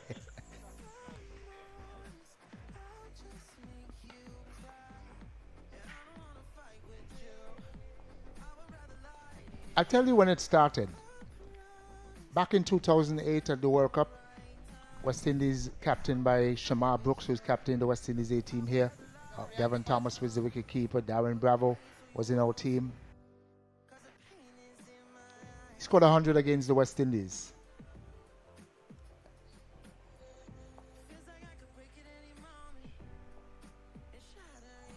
Look at that. Brilliant delivery. Quick delivery as it has been from Nadeem. Pitching just on or about the off stump, maybe just outside. Angling back into him, but didn't turn as much as he was expecting on this occasion. And you would notice that he was looking to work it into the outside. Look at it, from wide of the crease. A bit slow. Pitched on about leg stump. Missed the off and hit off. Turned square on that occasion. Hamilton was looking to work it through the onside and was bowled. Well bowled by Nadeem, working with the conditions given. 97 for 5 the West Indies as we approach lunch on the first day. Hamilton was caught right in the crease, very deep in the crease, and that is not normally the way to play a spinner, because the batting that deep, you give the bowler a chance to to get the ball to turn, as we see Raheem Cornwall making his way out. There's no way that a spinner of the type of Nadim's type should be getting that type of turn on a first day pitch of a 4-day game. No way. Not even first day, but it's not even lunchtime as yet. Haven't even gone a session. And that was the point I was trying to make earlier. Did turn a bit. Hamilton missed it completely. Trying to look at where he's standing, so deep in his crease.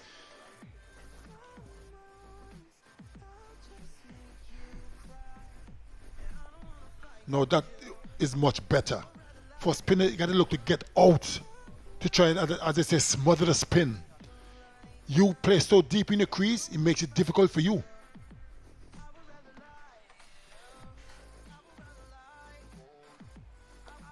And if Hamilton was on the front foot, Zoral, there's no way he would have been out bowled. Would even hit the bat or even his pads. But playing from so deep in his crease, that was never good.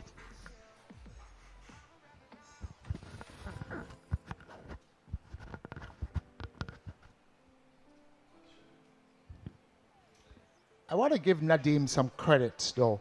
That delivery that bowled Hamilton was a slower delivery, slower than a bit of variation from what he has presented earlier. It was angling into him. It was pitched on about center and leg.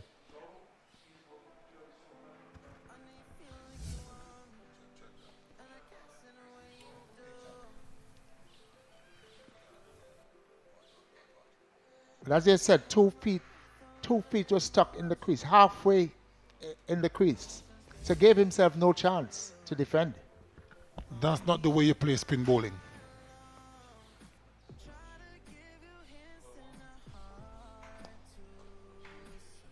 I'm quite sure when Jamal Hamilton sees the replay, he'll be saying to himself, I made a great error. I should have gone on the front foot, which would have been better for him.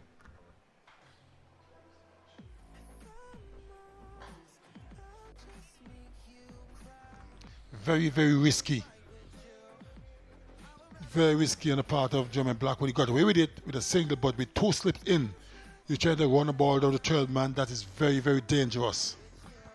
There hasn't been much turn on show from this end. Batting at the northern end.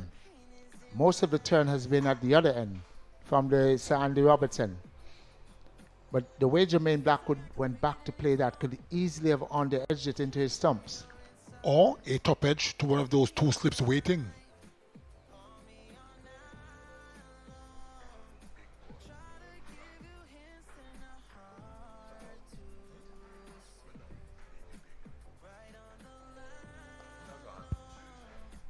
In his half, a big man with a big shot to open his account. Brings up the 100 for the West Indies A, 104 for 5 as we approach lunch on this the first day. Saw it early, was flighted and got under it and hit it way over long off for 6. Certainly was a good shot. What a way to get off the mark as well. From Cornwall. He's a big, strong man. And with no one forced that long off, he's going to go for it. Giving Gotham something to think about.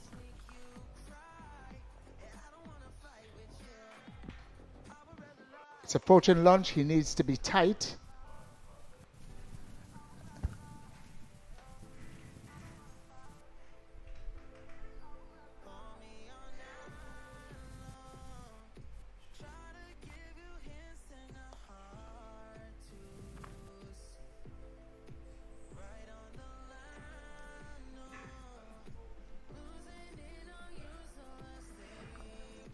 I think this is the end of this first session where the India A has picked up 5 wickets. The West Indies A won the toss and opted to take first strike. Salazano for 9, Hodge for 16, Brooks for 12, Chase for 25, Hamilton for 16, Blackwood not out 16, Cornwall not out 6. 104 for 5 of 30 overs. The bowling figures for the India A team. Siraj, 2 for 43 from 10. Dubey, 1 for 10 from 7. Nadeem, 2 for 28 from 10. Gautam, none for 19 from 3. Only 4 bowlers used.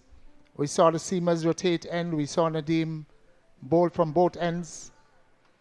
But having won the toss and decided to bat at 104 for 5 going into lunch, West Indies struggling. They certainly are struggling to go. That of Salazano, after hitting a 4, was caught the very next delivery. And the second one, Shamar Brooks playing forward, got a thin edge and was caught by the wicket keeper. Wicket number 3, caught at mid-wicket. Soft dismissal as well.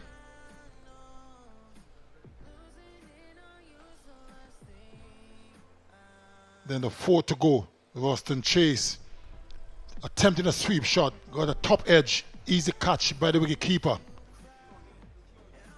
And the last wicket to a fallen, Jama Hamilton was bamboozled by Nadeem and was bowled off stump. The West Indies A heading to lunch, 104 for 5, in some sort of trouble. Join us for the second session to see how the West Indies A will fight their way out of this corner. Rejoin us at 12:10.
Welcome back to the Sir Vivian Richards Cricket Stadium, North Sound, Antigua, for the first unofficial test match, West Indies A versus India A. Welcome to the second session. And the first voices that you will hear will be that of Seth Burton and Sir Curtly Ambrose. So the action is resuming here after lunch. The West Indies A, Hodge 16, Solozano 9, Brooks 12, Chase 25. The top scorer so far, Hamilton 16, and the not-out batsmen would have been Blackwood 16 and Cornwall 6. 104 for 5, West Indies A after 30. And the bowling would have been good by India A. Siraj having 2 for 43, starting well. Dubey 1 for 10 from his 7 overs, quite economical. Nadeem 2 for 28 from 10. And Gotham not taking a wicket, 3 and none for 19. So Curtly Ambrose, a good session for India A as we're about to start the second session. It certainly was a good session. And I'm quite sure that when they started this morning, they wouldn't have anticipated taking 5 wickets up until lunch. So they're quite happy. They would have probably sat in lunch and had a nice, good lunch. On the other hand, the West Indies A So have a lot of concerns. Nadeem starts to Blackwood. West Indies A are the ones really under pressure and probably didn't enjoy the lunch session because of the position that they were in.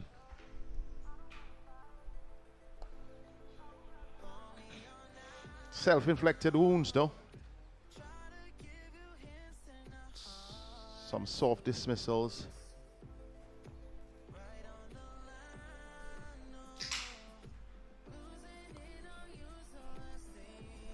But here is an opportunity in Rakeem Cornwall to really consolidate.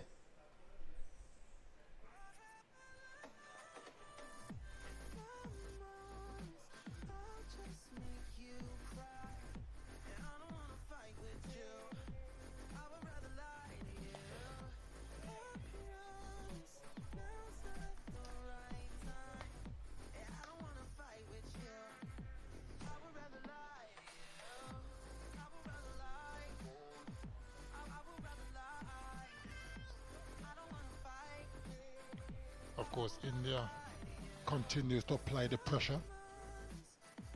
Nadeem bowling the first over after lunch, still got 2 slips in.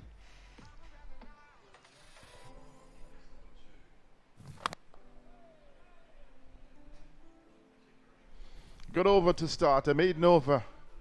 Nadeem once again, just picking up from where he left off prior to lunch. It's 2 for 28. And we see there the standout in Waston, Chase 25.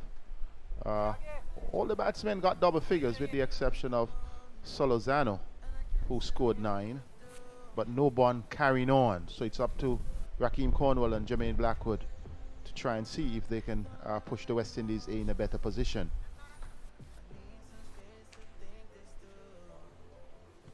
So it Gotham starts at the Sir Andy Roberts end.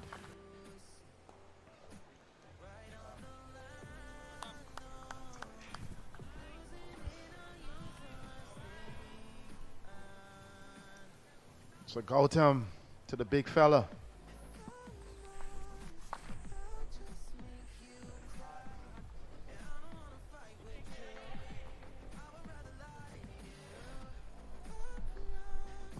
Gautam was hit for 6.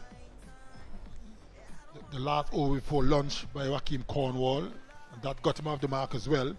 And immediately after lunch, they posted him at long off, saying to Rakeem, "You want to have a go? Take on that fielder down there."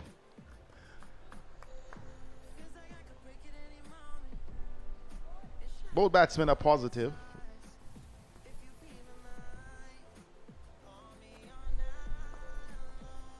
Blackwood is usually that type of batsman. When he played with the West Indies test team, he would usually go over the top. He's usually positive. Funny you should say that, because I think his first scoring shot in Test cricket was a 6. Takes a lot of confidence to do that. Certainly did. I mean, a 6 over long on against New Zealand in Trinidad. I know most guys making their debut will look to get off the mark a little single or whatever. He went for maximum and got it. And I wonder, he has somewhat gone off the radar as far as West Indies, and I can't quite determine why.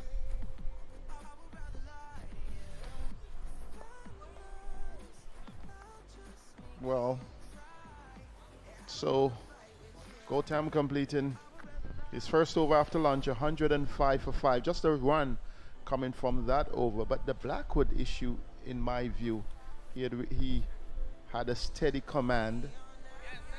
And as he had that steady command of West Indies cricket, something, I'm not quite sure why. Lost the form, and that's tough, I believe. And even though when he started playing Test cricket, I was of the view that he should have played odis and T20s, because he was naturally aggressive, went after the bowling, so I was kind of surprised he never really featured in that form of game. Same discussion Kenny Benjamin and I had off screen.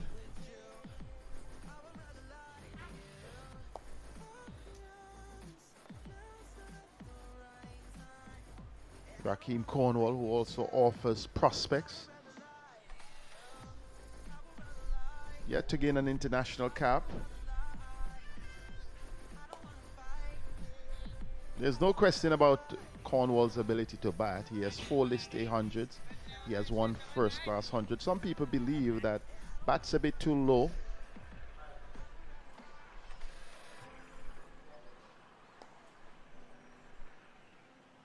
And in playing for the Leewards in the President's Cup or the 4-day competition, usually is one of the anchor batsmen for the team.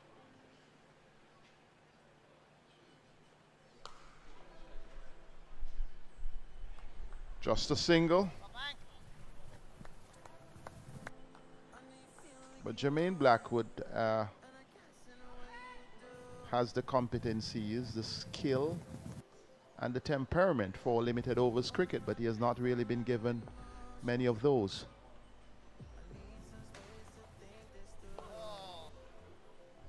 And defends well, knows when to cover up, as in that case.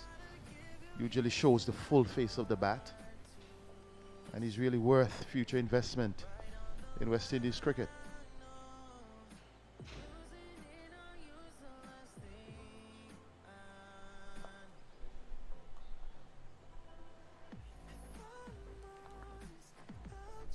.106 for 5, only 1 run coming in that over.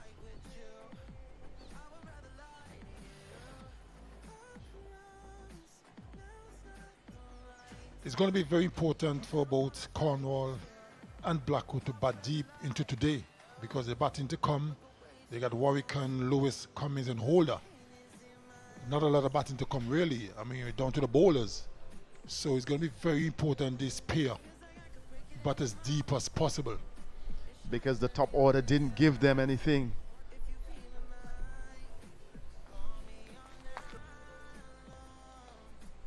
Plays this one, the ball may have taken the inner edge, going into the onside.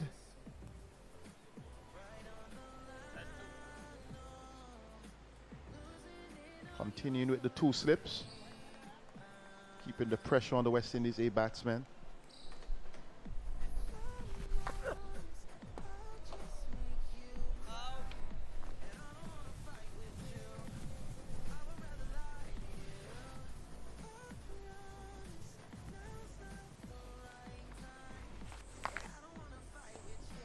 Do you think they would have gone with the men in the deep too early after just 1-6? They're trying to avoid any more, or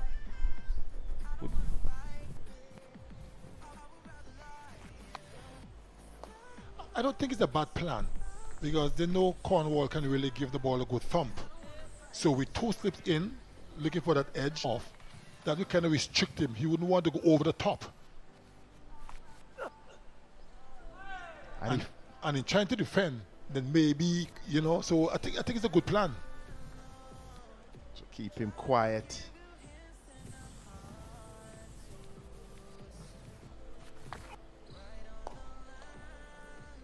So then he has to force against the spin, or has to keep it on the ground. He has done so far, maiden over. Good over from Gotam. And it's basically the same thing for Jermaine Blackwood. You know, when he's on strike, you know, there's a long off in place as well, because he's the one guys who like to go over the top as well. So I think it's a good plan. And they would need a healthier batting card. Blackwood would need to push beyond 16. Cornwall would need to put beyond double figures.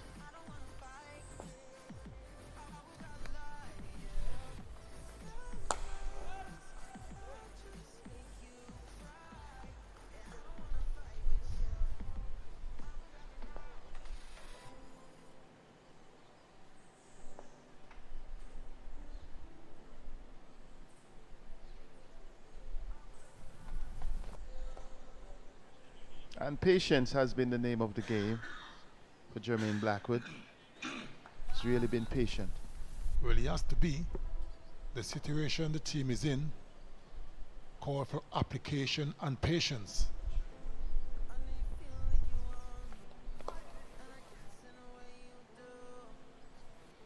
And he does that correctly.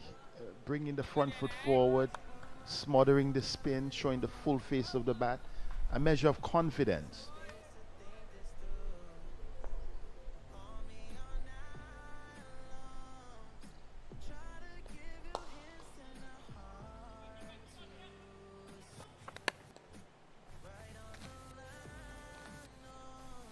So he's been forced to push it in the onside to get the single.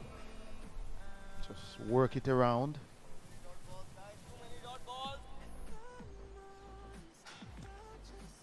The long off still in place for Cornwall.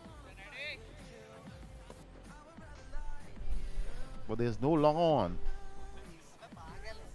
Which is quite correct, because with the left arm spin of Nadeem bowling from around the wicket, spinning away from the right-handed Cornwall. If he wants to try and tug him over long on, then that's a risk he can take if he wants to. Good captaincy.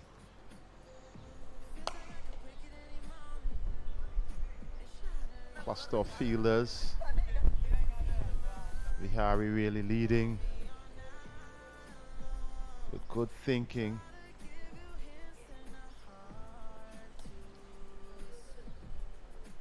A powerful shot, 4 runs. Timed it well. He swept it well. Was not a lot of power, but the placement and the precision. Look at it. Into the pads, and he swept it with ease. And the fielder on the long leg boundary could not stop that. Second boundary for Rakeem Cornwall. Certainly was a good shot. The timing was superb. Went along the ground very quickly. And the fielder plays at that deep backward square. Ran for all his worth, but couldn't cut it off.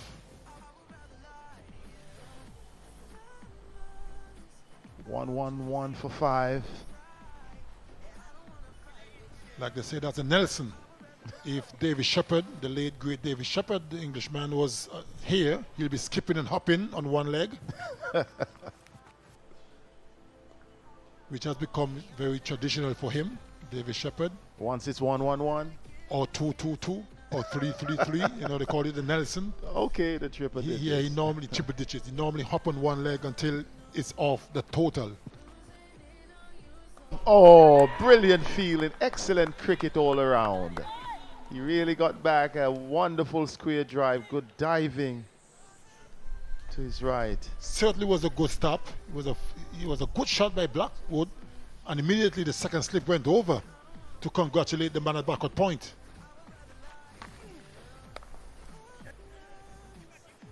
Good single by the batsman. In that previous shot, at one stage, I was going to say 4. Yeah, notice he got a little bit excited, a little too early. Not anticipating the prowess of the backward point fielder.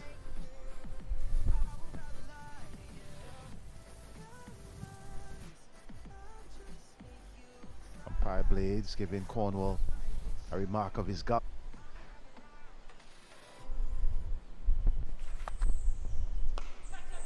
He goes straight. Oh, good bit of work on the boundary.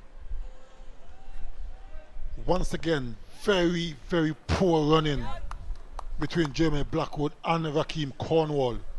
That ball was struck straight over the bowler's head, splitting the long on fielder and the mid off. And it was going, and here we go. Both fielders converging. One pulled it back just. Nice late dab from Blackwood. Once again, good outfielding by the India A team. And the running between the wickets has been atrocious. Yes, that ball, it should have been two. They stood their ground, thought that it was four. You can't stand up. You got to start running.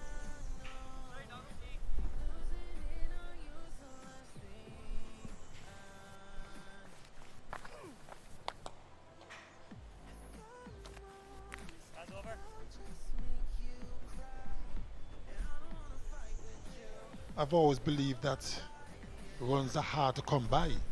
So you got to take opportunity to score as many runs as you can every single time, as opposed to waiting. Sorry looking scorecard. Though all except one would have gotten into double figures, it's really not looking good for West Indies. 114 for 5 just after lunch on the first day.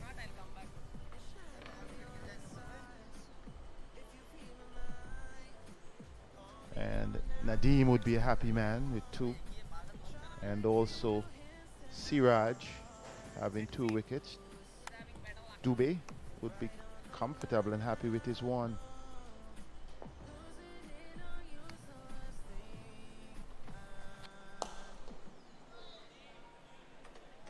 Blackwood is playing straight. He's content to play straight. The odd one he may tug into the onside, playing it on merit. He usually plays straight, you know, especially going over the top, the long on, long off region.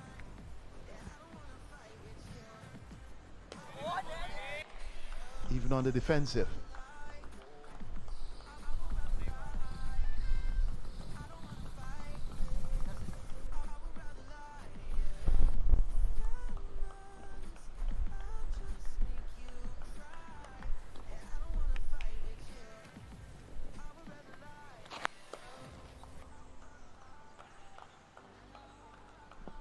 There needs to be a lot of concentration here, because the slow bowlers are definitely a threat.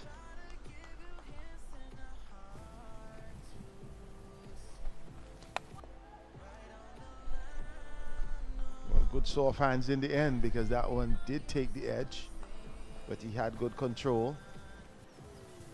Nadeem continues to cause all kinds of problems. He's into his 14th over. But is really forcing, trying to get room. And he's keeping it close to the body, Nadeem.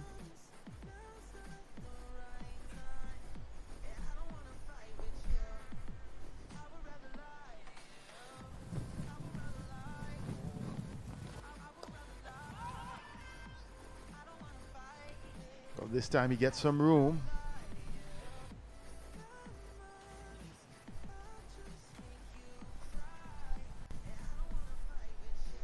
One 15 for 5. Cornwall 13, Blackwood 20.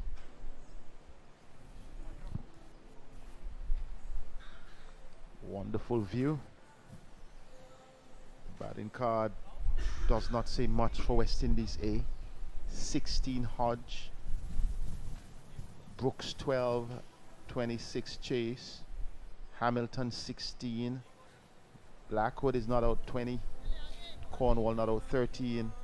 And the man who got it all started with his dismissal, Solozano, sorry, giving us a little bit twist tongue here, only got 9.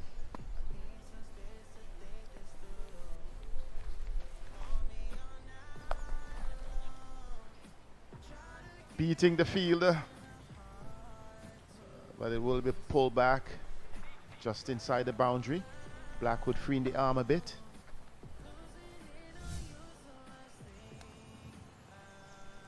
Was a bit short, but well punched.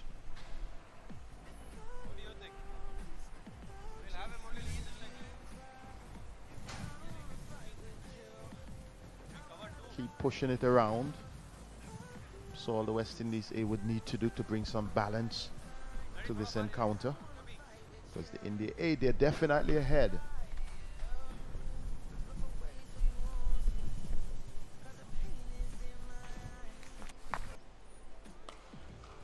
Oh, that's four. A refreshing drive from Blackwood. He went back. He had all the time in the world.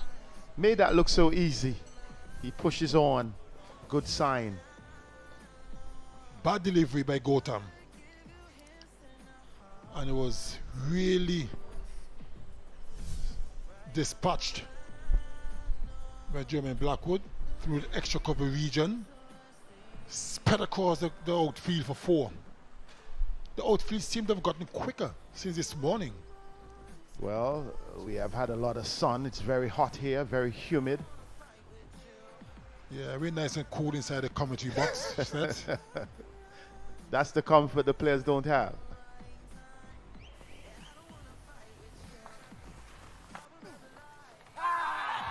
Loud appeal. Umpire Blades does not respond. They were going for one or two. Was it LBW? Was it caught? Because the catch was taken by the first slip. They were very, very confident. Let's look at it.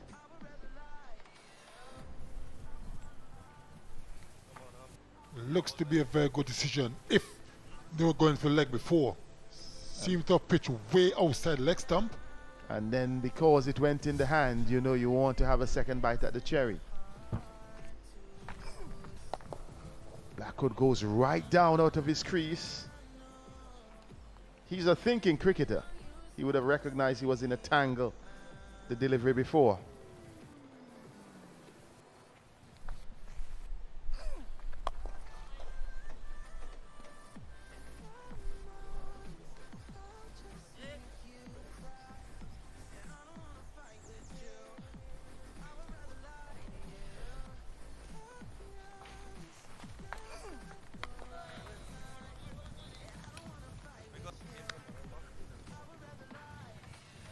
So 6 runs off that over.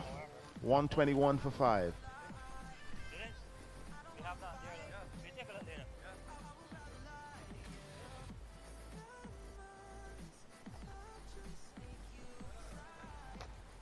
So Blackwood, the top scorer so far of the innings with 26, eclipsing Waston Chase's 25. Cornwall in double figures. And 2 each for Siraj and Nadeem, and 1 for Dubé. 121 for 5.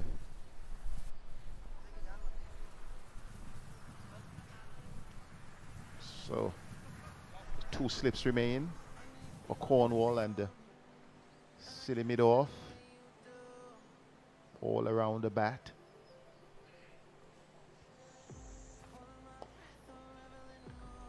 I kind of like that name set, silly mid off, because it's a silly position. Why would you want to field there anyway? Well, if you were bowling, it would have been okay. Nah, I never liked it anyway. It's too dangerous. Doesn't have enough time to react. Even the short leg as well, or bat pad, whichever term you prefer. I don't know, I mean, it's just a situation where I never liked that position at all.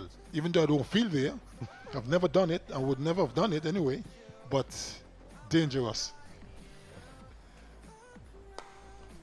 I guess at least you had an excuse. You were too tall for the position. So that's why Gus Logie had to take that forward short leg position in front of the bat for what, 99% of the time? Yeah, and he was Gus Logie.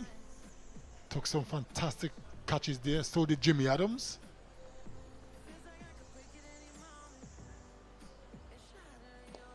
Well, this one, he got a leading edge there, fortunately for Rakeem Cornwall.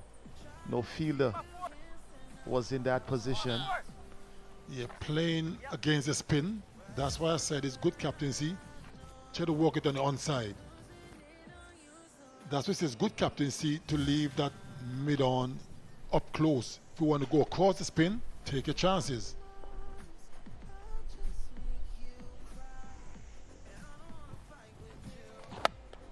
Wow, that one bounced a bit. Nadeem is really bowling well. That one troubled Jermaine Blackwood. Certainly is. Only conceded 36 runs, and this is over number 15 for him. They got a couple of wickets as well.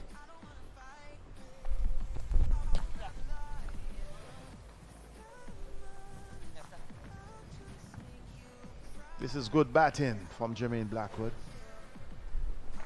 But what I like about this innings for Jermaine Blackwood is that he's exercising a lot of patience.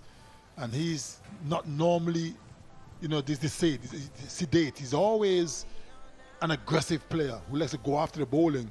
But he realized the nature of the game, the situation his team is in, and it's called for patience. And he's doing that quite well.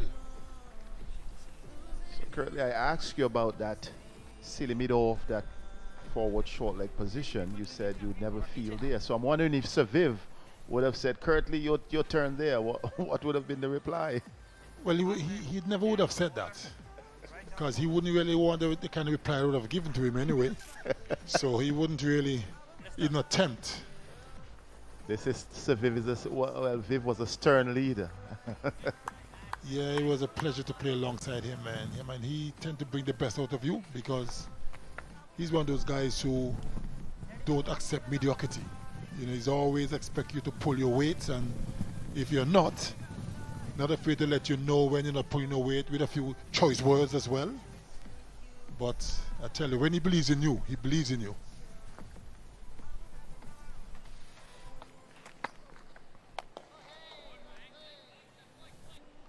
Well, they have a chance for an overthrow or two.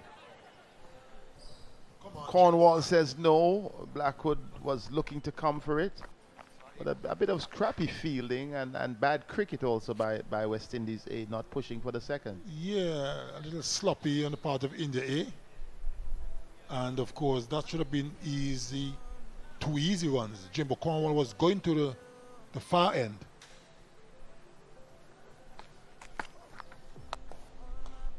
Blackwood would have been the one coming to the danger end. And there's no way Cornwall would have been run out from the far end.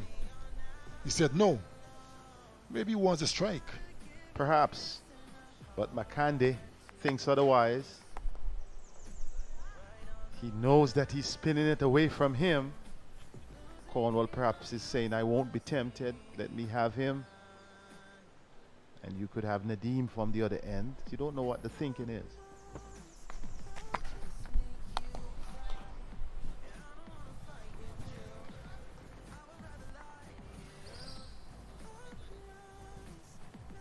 At least the partnership climbing nicely. A breath of fresh air because we have not seen that many false strokes.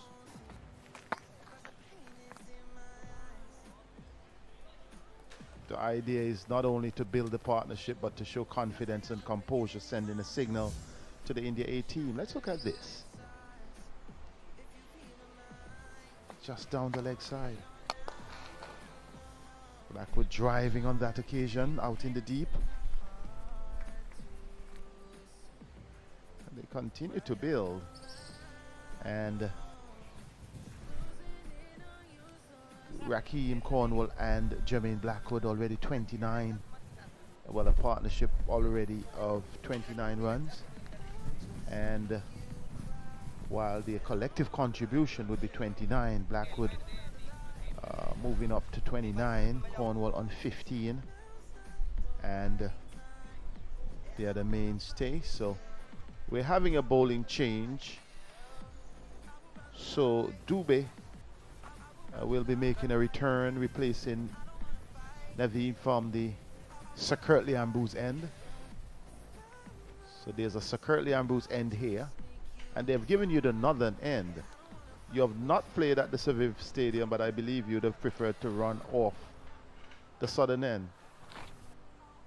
Am I correct? I don't know. It depends on which way the breeze is blowing. If it's going across from east to west, then I'll probably bowl from the Sir Andy Roberts end. Get a little assistance if possible. I thought so. Yes. Which is usually the way in which it blows.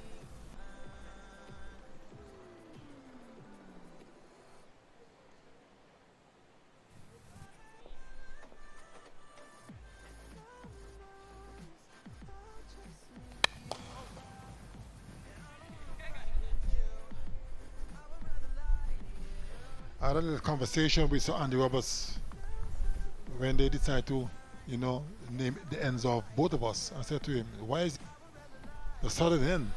I'm from Sweets, and Sweets is in a southern direction. He said, well, I'm from further south. That's the thought, Sir Andy Roberts from Erlins. So two men from the southern half, the one from deeper south. I get the priority.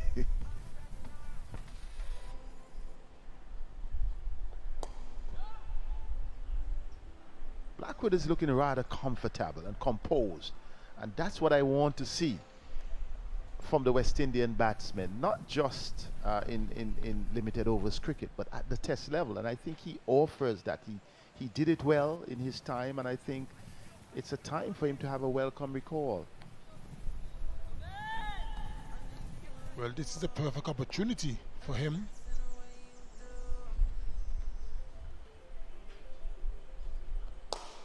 Driven, lovely shot, classic shot, uppishly over the top for 4. Jermaine Blackwood really building momentum here.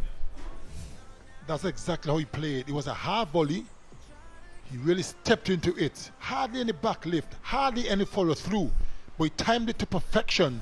Couple of bounces into the long on boundary for 4. Good shot by Jermaine Blackwood. I hear you saying perfect opportunity for him to get some more runs. But as I watched the trend of the West Indies selectors, I was a little bit disappointed when I realized reward for some players for non-performance in the T20 team. So I'm not quite sure what they're going to ask of other players for selection on the other teams. And my specific discussion was Robman Powell's performance, even though in the 50 over it was really atrocious, his batting, yet he got in quite easily. Good response from Blackwood.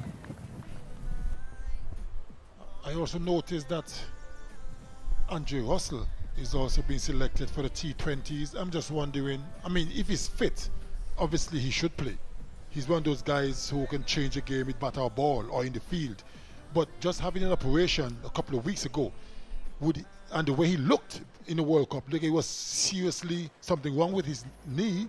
So is he going to be fit enough to play? Driven back past the bowler, well, half stop, good stop. That's my only question. Is he going to be fit enough? Well, that was also part of the discussion, because I know knee injuries, and I don't know that I know sometimes, in fact, rehabilitation alone may take three plus weeks, much less operation. So let's see how that goes. And even though you can, why rush you back in? Exactly. Especially after that. That's my point. World Cup situation. With so much cricket still to be played. Blackwood comes forward, so there should be no question about Blackwood's involvement. I hope that he goes on to make a century, because he has the capacity and the class and the history, Blackwood. But you can't fault him and say he didn't score enough, when at the other end you're saying we also look at John Campbell. Yes, he would have had century for the West Indies, he would have played well, but his 3 innings were not anything. So as we look at the T20 squad for your liking, it's John Campbell, Evan Lewis, Shimon Hetmeyer, Nicholas Poran, Kieran Pollard, Robman Powell, Carlos Brathwaite, Kimo Paul, Sunil Narine, Sheldon Cottrell, O'Shane Thomas, Anthony Bramble, Andre Russell, that's a question mark for me, in terms of fitness, and Carrie Peer. It's a decent ODI T20 squad. Good to see Pollard and Narine back in. But I have a question mark about Andres Russell's fitness.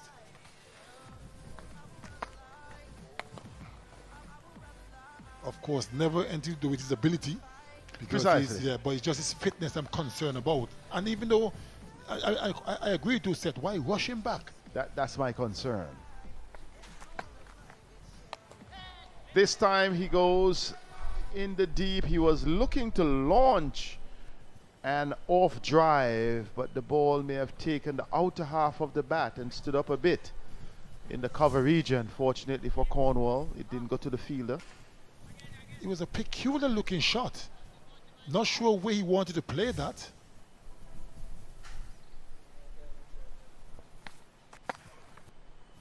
Oh, that one beat him a bit. May have struck the keeper. We're a bit unsighted because his back is turned to us. But Trying to play it a little too square. Blackwood